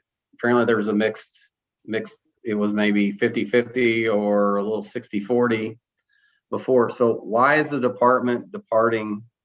What's the benefit to the city that we would depart from a TCUT recommendation and not to do it and someone else? Explain that to me for a minute. Mr. Jackson, not only does the department take into account resident concerns, but also, quite frankly, the property owner's concerns. And over the course of the period of time that, let's say for Main Street Crossing, which has 2 outlots along its frontage on Route 109, there has been no interest in doing a strip commercial or a standalone commercial building. And given the retail environment, standalone centers, commercial centers that aren't anchored with some type of restaurant or other outlet just don't appear to be successful. So I guess the department's support is premised on, first and foremost, the ability to refine any proposal or deny it. Secondly, the properties are along Route 109. And that's an arterial corridor. We've widened it significantly. We've addressed a lot of considerations in that regard. And then finally, I would just state that if not that, what? And that's the question I can't answer. It's just nothing seems to fit other than something akin to what I've described. So it's a development issue and it's fast food specifically. For all intents and purposes, when I get questioned about what might work on some of those properties, it's always a fast food restaurant with a drive-through. And I say at this time, they can't do it. Certainly, I don't want this situation to cause the other recommendations and actions of TCUT to be disregarded. So I will say that if there's an inclination not to support the recommendation report, which contains all of the TCUT's actions, I would say pull this one out and we can come back to it at a later date. Well, so I heard this right, and I'm done after this one. So if we approve this, if we did a motion and we approved it, then the council has to accept it. The city council does. It takes the power out of their hands. Yes, amendments to the regulating plan are controlled by the Planning and Zoning Commission. They adopt them under state statute. This is one of the few times that city council receives the action and can't necessarily change it. Now, they cannot ratify it or endorse it, and then we get caught in a gray area. And that happened in 2008 when we updated the plan for several properties. I certainly wouldn't want that to happen again. So as I say, if there are concerns, I would say go with TCUT because I don't want to create a gray area here. And we can revisit this a little bit later then possibly. I'm not going to support it if we're going to tie the hands of the council, not at this time, and go against it, period. So I'm done. Commissioner Cohn. Well, I'm here and there's everybody objecting to fast food. And in my mind, there's a lot of uses that could use and benefit from a drive-through. Perfect example, urgent care would drive through COVID testing and vaccination. I mean, we shouldn't just focus on fast food. And there's no way we would ever see in Wildwood neon signs flashing about fast food. We're just getting way out of line thinking that was even humanly possible. But you got to keep an open mind. As times are changing, drive-throughs are being applied to many more uses than just a hamburger stand. Thank you. Commissioner Beatty, and then I'll go to Commissioner Broyles. Joe, quick question. As the the town center plan is written now, they could open a drive-through in the downtown district, correct? Yes, sir. So basically, the way we have it written now is McDonald's could go in on Main Street, but they can't go in on 109. That's correct, sir. In my mind, that is backwards. And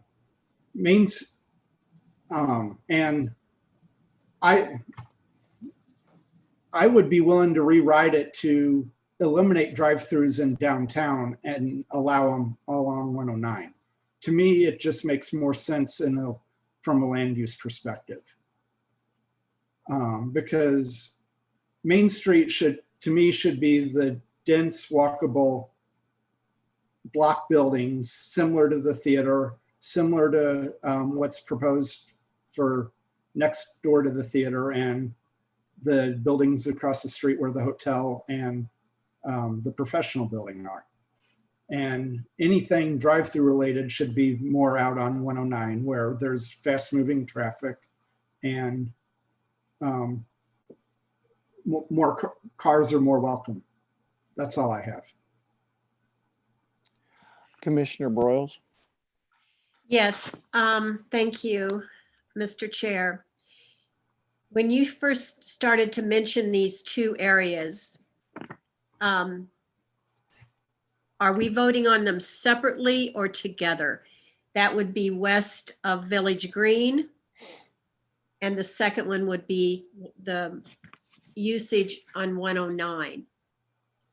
Can we vote for those separately or not? You can do. Mr. I Vinnie? think we can set this up however we want to. So if we want to split them, we can.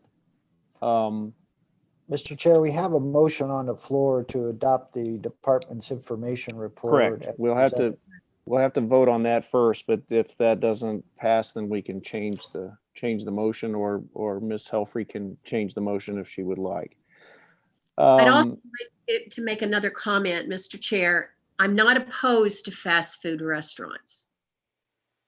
But when I looked at 5 of those pieces of property, I couldn't imagine they would all be filled with fast food. And I understand Mr. Cohen's remark. I understand all drive-throughs are not hamburger places. And we are diligent in Wildwood. We are very careful about what we approve. And I know that in the future, that will endure, that method. So if I'm correct, there's a conditional use permit for any of these on 109. Yes, Okay. ma'am. Okay, thank you. Could we have Chief Loyal join us if he's inclined? He does have his hand raised. Chief Loyal's on his way in. Okay. So, Mr. Chair, with your permission and the comment of City Attorney Young, I would respectfully request either that Ms. Helfrey and Mr. Beatty remove their motion and second, so we could kind of split the question, take up the amendments first, and then if the amendments are approved or not, or whatever combination, then take up the final motion regarding the plan. I think if we voted on this and voted it down, it's over. We could Yes. table it. I think we could table this one. And if we tabled it, a table could be tabled forever, right? You never have to bring it up without another motion. I think that might be a way, but I think, Mr. Lee. Yeah, I think if we vote on it and it fails, we could take action and modify the motion. That would probably be the easiest way to do it. Or we can have Commissioner Helfrey make a modification and see if Mr. Beatty accepts that. If I'm not mistaken, Mr. Young, is that the case? Yeah, thank you, Mr. Chairman. The commission has several options available to it. One option is there is a motion under Robert's rules called a division of a question. And that's what I understood the conversation initially to be, which is to take the main motion and divide it into two motions. And that can be done with a division of a question, which is just a motion second majority vote to divide those two questions, and you can vote on them separately. Now, if there's a motion to postpone one part of it, so you approve one part, postpone the other, that's an option, because then they become two main questions. Thank you, Okay, Mr. that Young. being said, Commissioner Helfrey, So, Mr. Young, what would you recommend? What is the cleanest, best way to handle this? Well, if the desire, Because there's a motion already on the floor. correct.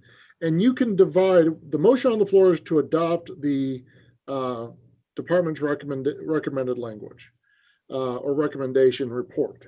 If there is a desire to separate out the question of the drive-through facilities aspect of that report as a separate vote, a motion to divide the question can be made, if seconded and approved, to separate those two issues. So the report, but for the drive-throughs on 109, and then the separate question then being the drive-throughs for 109 as part of that report. So I don't have to do anything with the initial motion that I made. I can just, If correct? you want to let the motion that was made ride, you absolutely can. If anyone No. wants, I'm going to go ahead and I would make the motion to separate the two. That's what I would do. That's my motion, to separate the two items. Do you need a different? well, we need the original second, I think, which would no, be. you do not. Oh, we do not. Okay, so we have a second from Commissioner Ward. Can we do a voice vote on this? All those in favor say aye. Aye. Any, Could you restate it again? we're splitting the two items, which would be the drive-through and then also the tract of land adjacent to the downtown district. So we're splitting both of those away from the original motion. Correct. We're going to separate the two. Mr. Chair, could we do a roll call, please? We can. So, Mr. Newberry, go ahead. The roll call. Commissioner Cohn.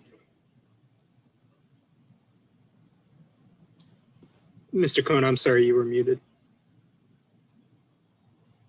This vote is to approve separating those from the main first motion. Is that correct? Right, in that case, yes. Commissioner Broyles, Yes. Commissioner Beatty, Yes. Commissioner Doppler, Yes. Commissioner Jackson. Yes. Thank you. Commissioner Helfrey, Yes? Commissioner Ward, Yes. Chair Lee, Yes. Councilmember Brost. Yes. Motion passes 9-0. Okay, so we'll need a new motion to either adopt the T-cut without or one at a time. I would like to move that we adopt the teacup as was originally presented by the teacup group. Okay, motions on the floor for the T-cut recommendations only. I'll need a second. Are we doing both of them? Or we are- Neither one now. which one though? Which one Just are just the T-cut. The other two recommendations are not part of this. Okay. So we can address those later, or that will render them moot. Mr. Chair, if I may, You can, go ahead. the purpose of the motion for the division of the question was to address the separate issues of the recommendation of the T-cut from the department's addition to that recommendation in their report. As I understand it, has essentially been presented.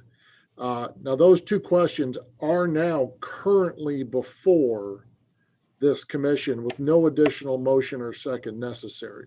So you'll have two votes or debates on the two questions. One is the T-cut recommendation as presented by the department. And then the second is the additional information presented by the department, which includes the drive-through issue on 109. And I'll ask Mr. Vunish to make sure I've accurately stated those issues. Yes, Mr. Young, you have. So the department would recommend that someone make a motion either to deny having drive-through facilities as part of the workplace district on Route 109, or to make a motion to approve as recommended by the department. Then we would vote on that. Yeah, and my point is that those are actually before you now. So you've got two issues that are before you that don't need a motion in a second. One is the approval of the 109 addition, and one is the approval of the T-cut recommendation as the T-cut presented it through the department. So those two motions are now pending before you, and you can take them in order. And they're both motions to approve them. That is correct. Okay, so let's hear from Chair Loyal first on what his take is on this based on the T-cut, and then we'll take these one at a time. Thank you, Mr. Chairman. Can you guys hear me okay? It's great to see all the members of Planning and Zoning, especially those that were members of T-cut. We haven't had the opportunity to see each other in a while. Regarding the information you're discussing, the proposed revisions, if you will, everyone on T-cut knew during the 2-year process that when we completed our work, it would go to P&Z and there would likely be some revisions. So I think from the standpoint of you considering this, it's extremely appropriate.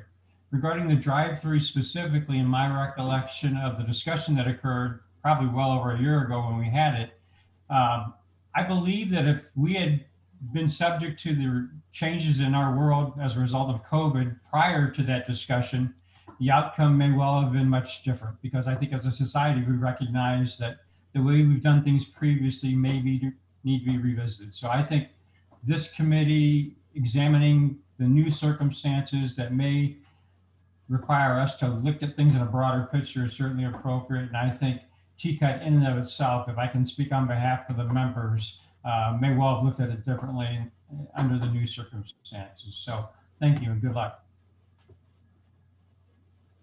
Thank you for your comment.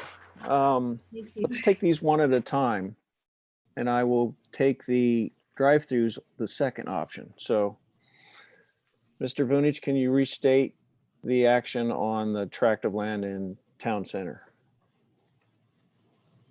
So the department is recommending, instead of the downtown district designation for that one parcel of ground, that it be changed to neighborhood general. Okay, can I have a motion? Commissioner Jackson.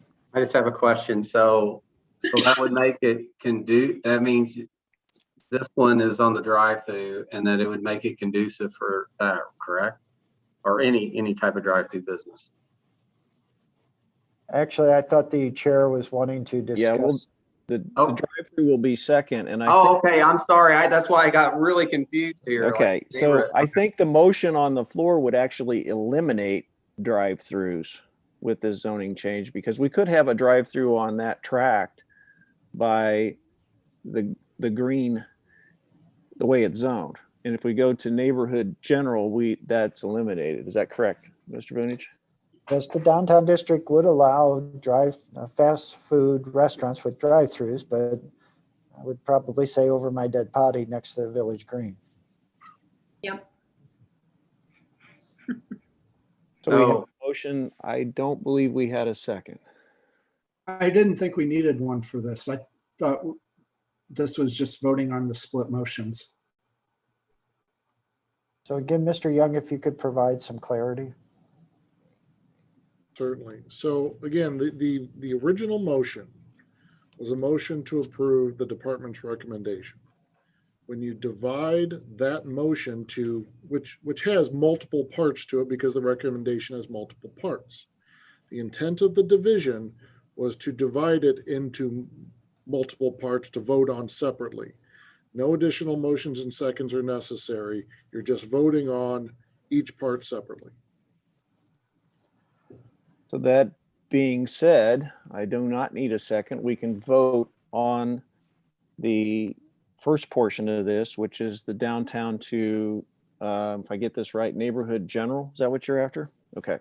Yes, sir. So let's do a roll call vote just so that we're clear here.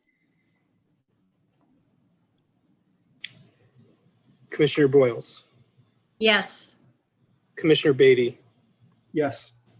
Commissioner Depler, Yes. Commissioner Jackson, Yes. Commissioner Humphrey, Yes. Commissioner Ward, Yes. Commissioner Cohn. Yeah, I approve neighborhood general. Yes. Thank you. Chair Lee, Yes. Councilmember Brost. Yes. Thank you. Motion passes 9-0. Okay, so that portion is completed. Now we'll move on to the discussion on the drive-through aspect, using it as a CUP approval process. So I'll open this up for discussion. Mr. Chair, with your permission, I would recommend that the vote would be to support T-Cut's action. And then a yes vote would be to retain as is that drive-throughs are not part of the workplace district. And a no would be to support what the department had presented. Okay, I thought the original motion, and the attorney can straighten this out, was to approve what the department recommended. So that means a yes would be to approve the department, and no would be not. Just please clarify that for me. I'm trying to make it as straightforward as possible. A yes would be to keep the status quo of T-Cut. I thought that was an easier approach. Well, the original motion was presented as to approve the department. And I want to make sure, because it's in the record, that there's not a problem. You see what I'm saying? I would like Attorney Young to clarify that. Yeah, the original motion was to approve. So because that was subject to a division of that motion, the motion should be a motion to, the vote should be based upon a motion to approve that. What Thank is you for the that? correction. Which would be a motion to approve T-Cut and also the department's recommendations to allow drive-throughs under a CUP approval process. So if we vote no, then we can I can ask for another motion and we can pass T-Cut without it. Again, sorry for the confusion, but I think what Mr. Young just said is there's no need for a motion. So the action would be to support drive-throughs in the workplace district for a limited number of properties. A yes vote would support, a no would deny and stick with T-Cut. Okay. Well, I need to know. All right. So Could you say that one more time, Joe, please? So the action would be a yes vote would support the department's position on adding a drive-through option in the workplace district for properties along Route 109. A no vote would basically say no to that and support T-Cut's action to not allow that. Thank you. You're welcome. okay, if we're ready to vote, Mr. Newberry. Commissioner Beatty, Yes. Commissioner Depler, Yes. Commissioner Jackson, I think no, I'm supporting T-Cut. Commissioner Humphrey, Yes. Commissioner Ward, No. Commissioner Cohn, No. Commissioner Boyles, Yes. Chair Lee, No. Councilmember Brost. No. The motion fails. So the recommendation of T-Cut stands as it was presented by that group. Okay, thank you. And thank you, Mr. Young, for the help here on this. So, Right, I get Mr. back Young, do we need a final vote on the report as now amended with the one change? Yes, sir. Okay.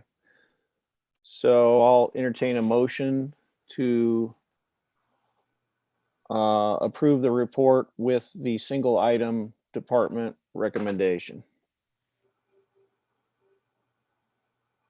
I so moved. Okay, Commissioner Ward, I need a second. Councilman Brost. Shall we do another roll call vote? Mr. Newberry.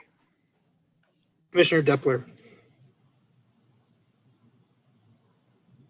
I'm sorry, Ms. Depler, I didn't.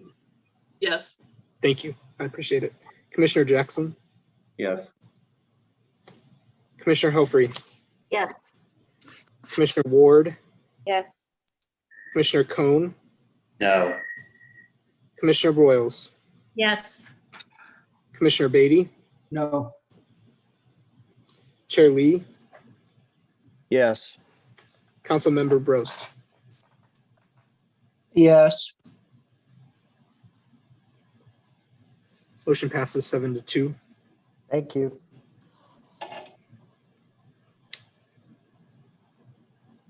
Okay, so Mr. Newberry, when you're ready, and thank you, Chief Loyal, for joining us on that.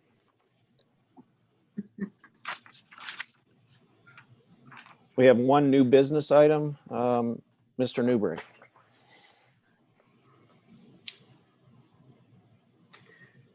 In response to a communication from Anja Baldock Crown Castle, which is dated March 2nd, 2021, regarding PZ 4-98 AT&T Wireless Services, Inc., that seeks the Planning and Zoning Commission's review and action on a requested change to the existing conditional use permit governing a 90-foot monopole telecommunications tower and related equipment shelter.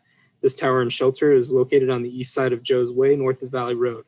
Street address 2028 Joe's Way, St. Louis County, locator numbers 20U540317 in U non-urban residence district with a conditional use permit, thereby allowing for the existing externally mounted array of antennas to extend no more than 15 inches from the surface of the tower, which is currently restricted to no more than 12 inches by the governing conditional use permit, Ward 2. Thank you, Mr. Newberry. Mr. Vunich, I'll turn it over to you. Thank you again, Mr. Chair. Mr. Chair and members of the commission, the original request relating to this conditional use permit was to address an error on the part of the Department of Planning. That error related to the exterior array of antennas. The antennas are required to be no more than 12 inches from the surface of the tower structure itself. Those that were authorized were at 15 inches. At the last meeting on this particular matter, the Planning and Zoning Commission postponed action to give the department the opportunity to talk to AT&T, the provider of service from the tower. The department did conduct that discussion, and what it was told is that the service cannot be improved on the tower unless the tower is increased in height, which would allow the antennas to be increased in height and reach a greater area. Secondly, the individual described that at this time, AT&T is focusing all of its resources on small cell technologies, and that new tower initiatives are few and far between. So with that information, the department is respectfully requesting the commission authorize the change to the governing conditional use permit to allow for the existing exterior array to be at 15 inches versus 12 inches. I would also note that the department had requested from Crown Castle a study relating to the RF propagation and impact on nearby residential property. Such was provided, but I was then advised that it was the wrong type of study. And so the intent would be to have Crown Castle conduct the appropriate study for the purposes of that particular residence. that would be a condition of approval as well. Mr. Chair, with that, I'll conclude. And if there are any questions or comments after the floor is open for discussion or a motion is made, the department will do its best to answer them. Thank you. Thank you, Mr. Vunich. I'll entertain a motion and open for discussion.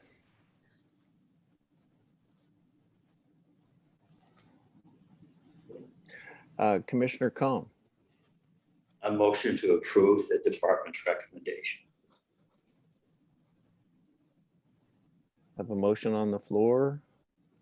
I have a second from Commissioner Beatty. Mr. Chair, Mr. Newberry. sorry to interject. I don't know if you can see or not, but there is an attendee with their hand up. I felt necessary to let you know about that. I believe it's a resident. Okay, we'll let them in before we vote. It's Mr. Johnson.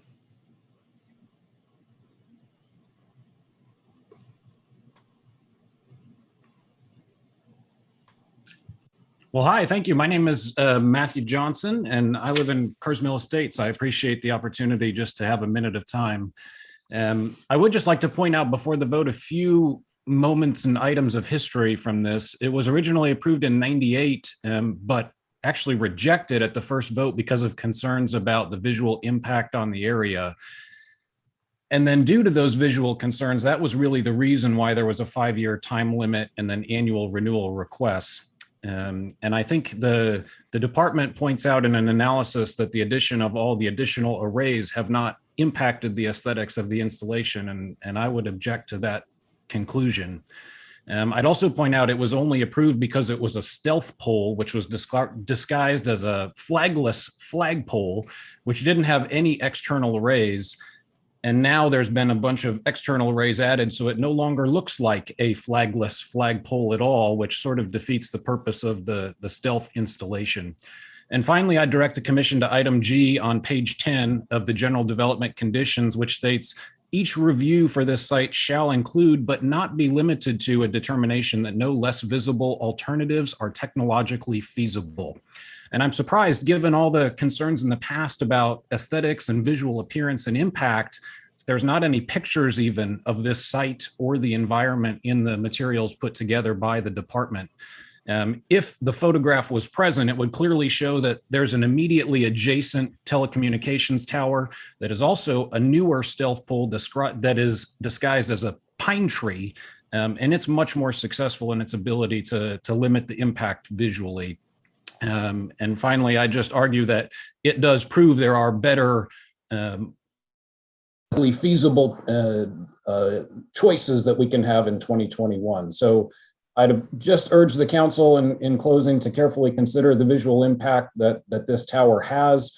There are many new technologies available, including small cell technologies, or if anybody does a Google search on stealth towers, you'll see multiple examples.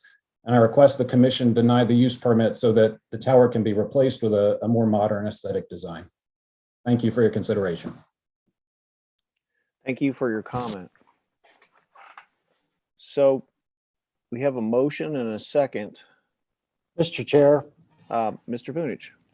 To the gentleman's comment, as you know, when we first presented this particular matter to you, we did have photographs of the two towers that have been described.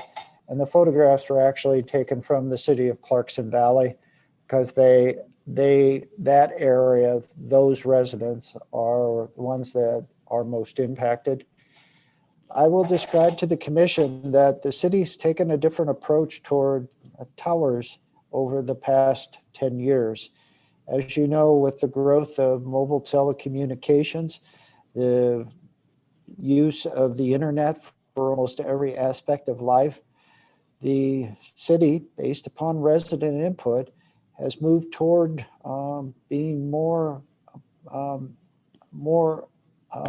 guess, favorable to towers, because as you all are aware, many of the areas of Wildwood have poor internet service, and a substitute for, let's say, fiber to the home or Charter Spectrum has been mobile telecommunications and hotspots. And so we've done probably more to encourage towers than less. And in this particular instance, this second array has been in place since 2016. An error was made by the Department of Planning. And in this particular instance, we're sorry for that error, but we'd like to correct it. So at least in terms of the existing condition, it would be consistent with the permit. Thank you. Thank you, Mr. Vunich. And I guess I just want to point out, this is a 3-inch difference in what's permitted at 90 feet away. Councilman Brost. Yeah, Joe, at the last meeting, the mayor had, I guess, made a motion to postpone for an update as to, I guess, you might say all the pain Wildwood incurred because of an action by AT&T. Is there any update on that? And does it have a relationship to this poll, I mean? It certainly does, Mr. Bros. AT&T is the primary provider in this case. And so the service that they're providing along Valley Road, Strecker Road, and other locations nearby there is a direct correlation. The individual I talked to basically said that this particular array would not, by its inclusion or non-inclusion, would not necessarily improve service. The tower needs to be increased in height so that the antennas can be placed at a higher height and then basically address the problem better. And then when I ask about additional towers in the vicinity, basically that individual stated that the small cell technologies are grabbing all of the funding right now and not new towers. And that's probably going to be the case for the next year or two. So there wasn't a good solution. Certainly Crown Castle, the owner of the tower, could submit for a taller structure, and that would go before the Planning and Zoning Commission for consideration.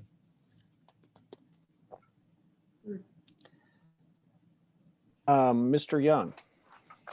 Thank you, Mr. Chairman. And not only has the city taken a more favorable approach to telecommunication, the state has taken a very favorable approach to telecommunication, which many of you may recall prompted the city to amend its ordinances in 2018 to where the city's authority on regulation and what it can request of these providers has been significantly limited.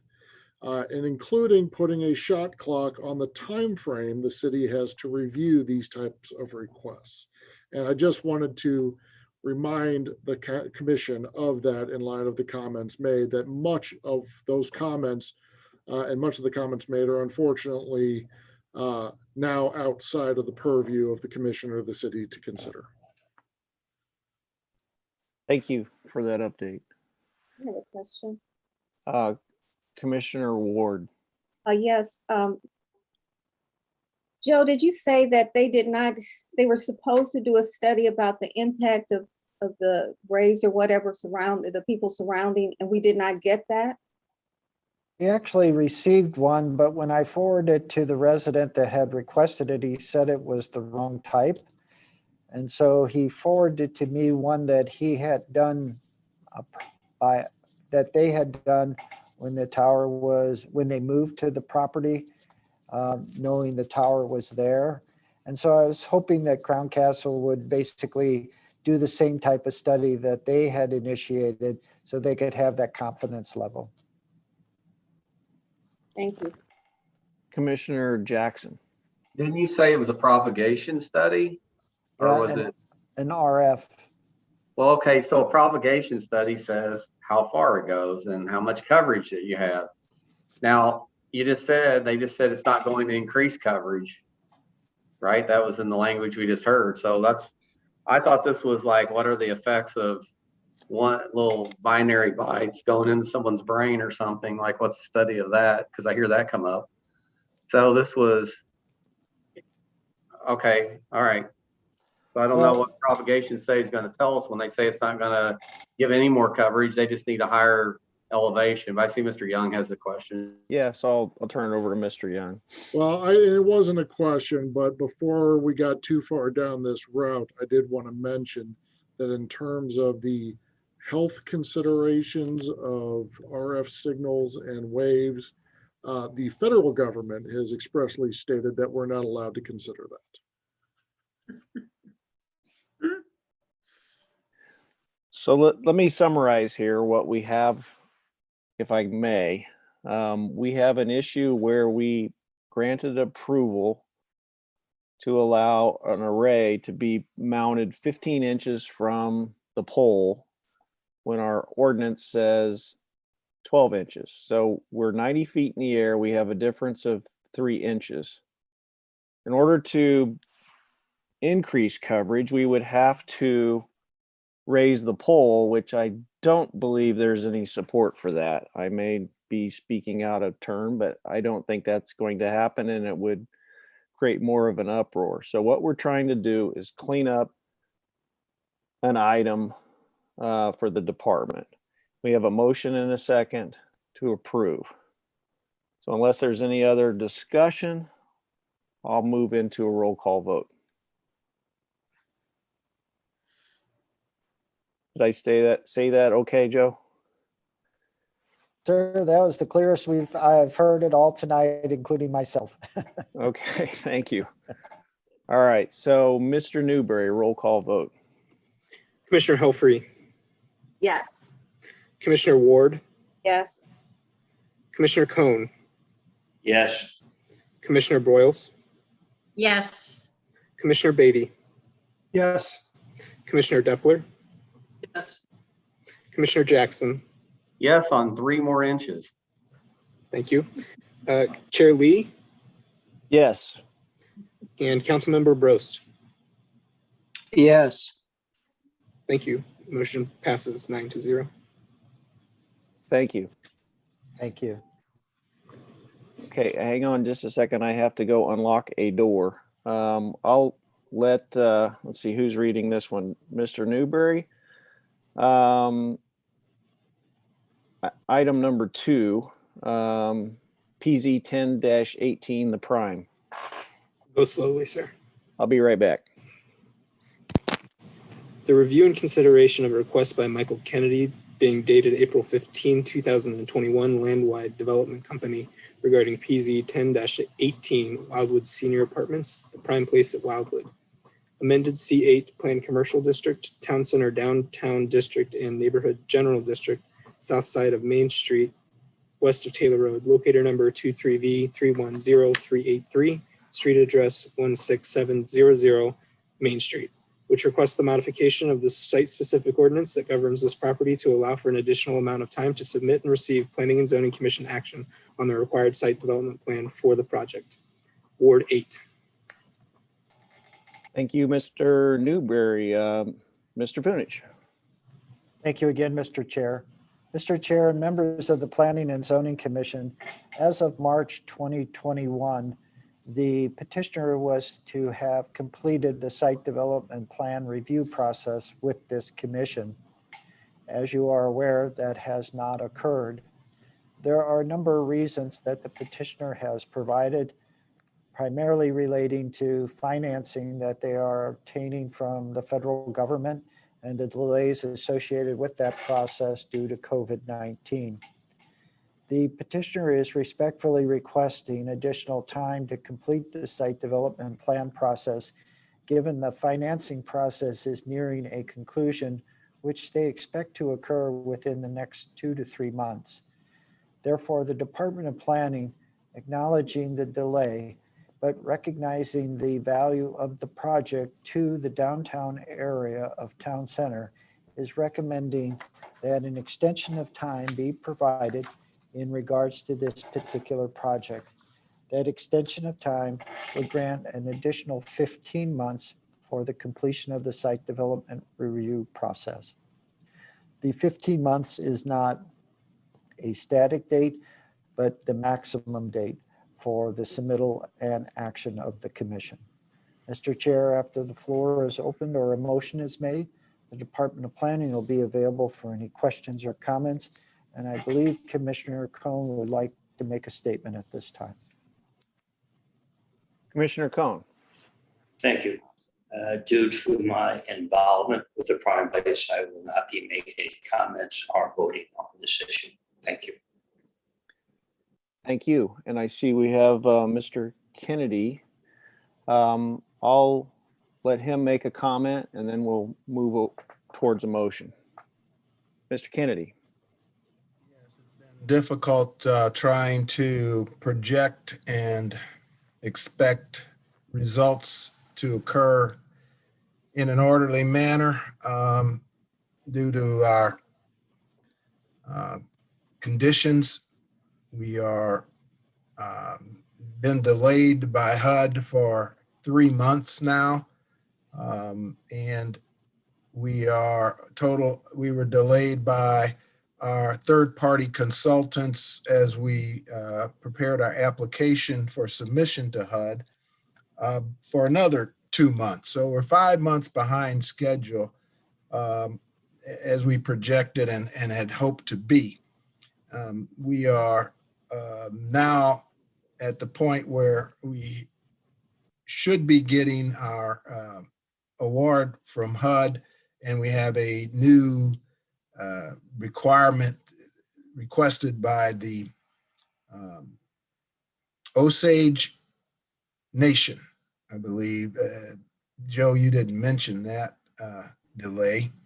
We don't know how long that delay will cause us, but we are going to be starting on the survey requested by the Osage tribe in the next week. As a matter of fact, Gershman Mortgage will be placing that order, and we'll move on it as quickly as possible and get on with the production of drawings. We're going to start the drawings. We've already started the drawings, final design documents. So we may be getting to you in the next 4 months with a final set of drawings for construction. But I can't promise you what HUD is going to do or when they're going to do it. I just cannot. Is it your opinion that 15 months will be adequate, or do you need more time? And I know Mr. Cohn's not going to allow that. So I don't know. I don't know how to answer that question, Mike. I'm, we're addressing the cost of construction again right now. We're re-estimating the entire project because, as you know, everything under the sun has gone up, including lumber, which is 300% higher than it was this time last year. I guess my question would be, would 2 years make this more palatable rather than bringing it back if something doesn't happen with construction pricing? If there's no, why would I say no? If I can, as long as I can come in as soon as I can get in and it all makes sense, that's what I would prefer to do. But until I know that we have a feasible project in terms of the construction cost, and I think the construction cost is going to come down probably in the next 6 months, start coming down. It's interesting to see how it works, but it goes up a lot and comes down a little bit. So I don't know, but we have contingency in our budget, and it's just a matter of how much contingency we're going to need. So Mike, I'm going to say yes, that would be very helpful. Joe, is that a possibility? Certainly, there would need a motion and a second to amend the motion on the floor to increase the time from 15 months to 24 months. Commissioner Beatty. I'll make that motion to allow them an additional 24 months to provide us a site development plan. Okay, I need a second. Commissioner Helfrey, second. All those in favor say aye. Aye. This would be on the motion for 24 months. And then let's do a roll call vote on the department's recommendation, but in this case, it'd be 24 months instead of 15 months. Mr. Newberry. Ward. Commissioner Ward. I'm sorry, yes. Thank you. Commissioner Cohn. Abstain. Thank you. Commissioner Broyles. Yes. Commissioner Beatty. Yes. Commissioner Depler. Yes. Commissioner Jackson. Yes. Commissioner Hofree. Yes.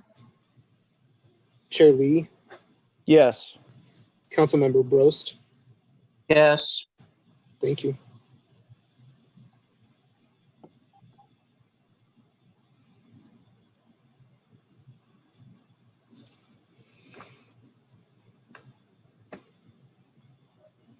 We get everybody?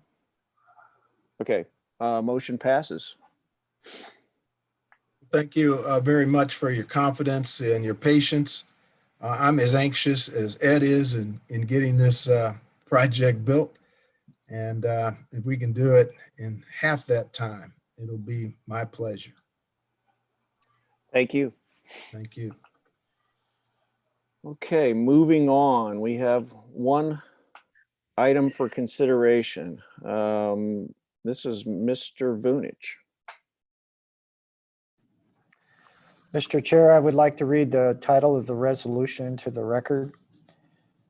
A resolution of intent of the Planning and Zoning Commission of the City of Wildwood, Missouri to amend and change the zoning district boundaries and classification of properties within the city by establishing the boundaries of the Special Circumstances Overlay District, SCOD, directing the Director of Planning to schedule a public hearing to consider the same, and directing the Director of Planning to provide proper notice of the same. Wards all.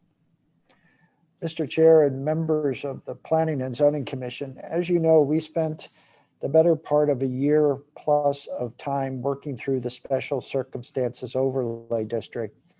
The first step in the process was the creation of the overlay district and its associated regulations. Mr. Young and members of the commission, along with Department of Planning staff, played a principal role in that process. The second step, of late and more recent, has been the creation of 6 categories for the consideration of those properties that would be potentially subject to the overlay district. That process was completed within the last month or so by the Planning and Zoning Commission. Tonight, the city attorney, along with the Department of Planning, are respectfully requesting the authorization to proceed forward with the beginning of the public hearing process for certain properties located on Strecker Road. With the approval of the resolution, the department will notify the owners of those properties of the intent to have a public hearing. We'll do the appropriate steps to schedule the public hearing, and then thereafter ensure that those owners have ample opportunity to comment to the Planning and Zoning Commission. With that, Mr. Chair, and if with your permission, after I conclude, Mr. Young may want to add something as well. The department would respectfully request a favorable action on the resolution as read into tonight's record. Thank you. Thank you, Mr. Vunich. If Mr. Young wants to comment, can take that. Otherwise, we'll just go straight into action. I think we've discussed this. Mr. Young, would you like to? No, I think everyone's been expecting this, and I think Mr. Vunich laid it out perfectly. So unless there's any questions, thank you, Mr. Chair. Okay, thank you. Is there any discussion? Otherwise, we need a motion on this, assuming, except that we don't have a roll call on this, but let's go ahead and do one anyway then, right? Actually, in this case, I think you can do a voice vote. Okay, so let's do a voice. All those in favor say aye. Aye. Aye. Opposed? Abstentions? Motion passes. Thank you very much. We appreciate it. All right, so that brings us to the end of the meeting. I think this worked out okay.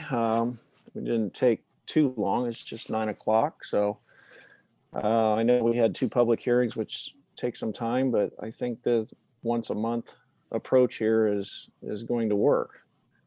Does the department have any closing remarks? Just thank you to all the commission members for your attendance tonight and participation. Thanks to Mr. Newberry for managing the meeting, and thanks to Mr. Cross and Mr. Young for being here. Your support is always welcome. Thank you all. Thank you. So I Thank need you. a motion to adjourn. So moved. Second. Commissioner Jackson, second by Commissioner Beatty. All those in favor say aye. Aye. Aye. Opposed? Abstentions? Thank you, and we'll see you next month. Good Mr. night. I Green, will if you, probably see you in 2. I think I'm going to be on my way to Disney World for our meeting. Perfect. Have fun. So, Mr. Green, if Good you have a Thank moment. you. night. Enjoy. Night. Aye. Night all.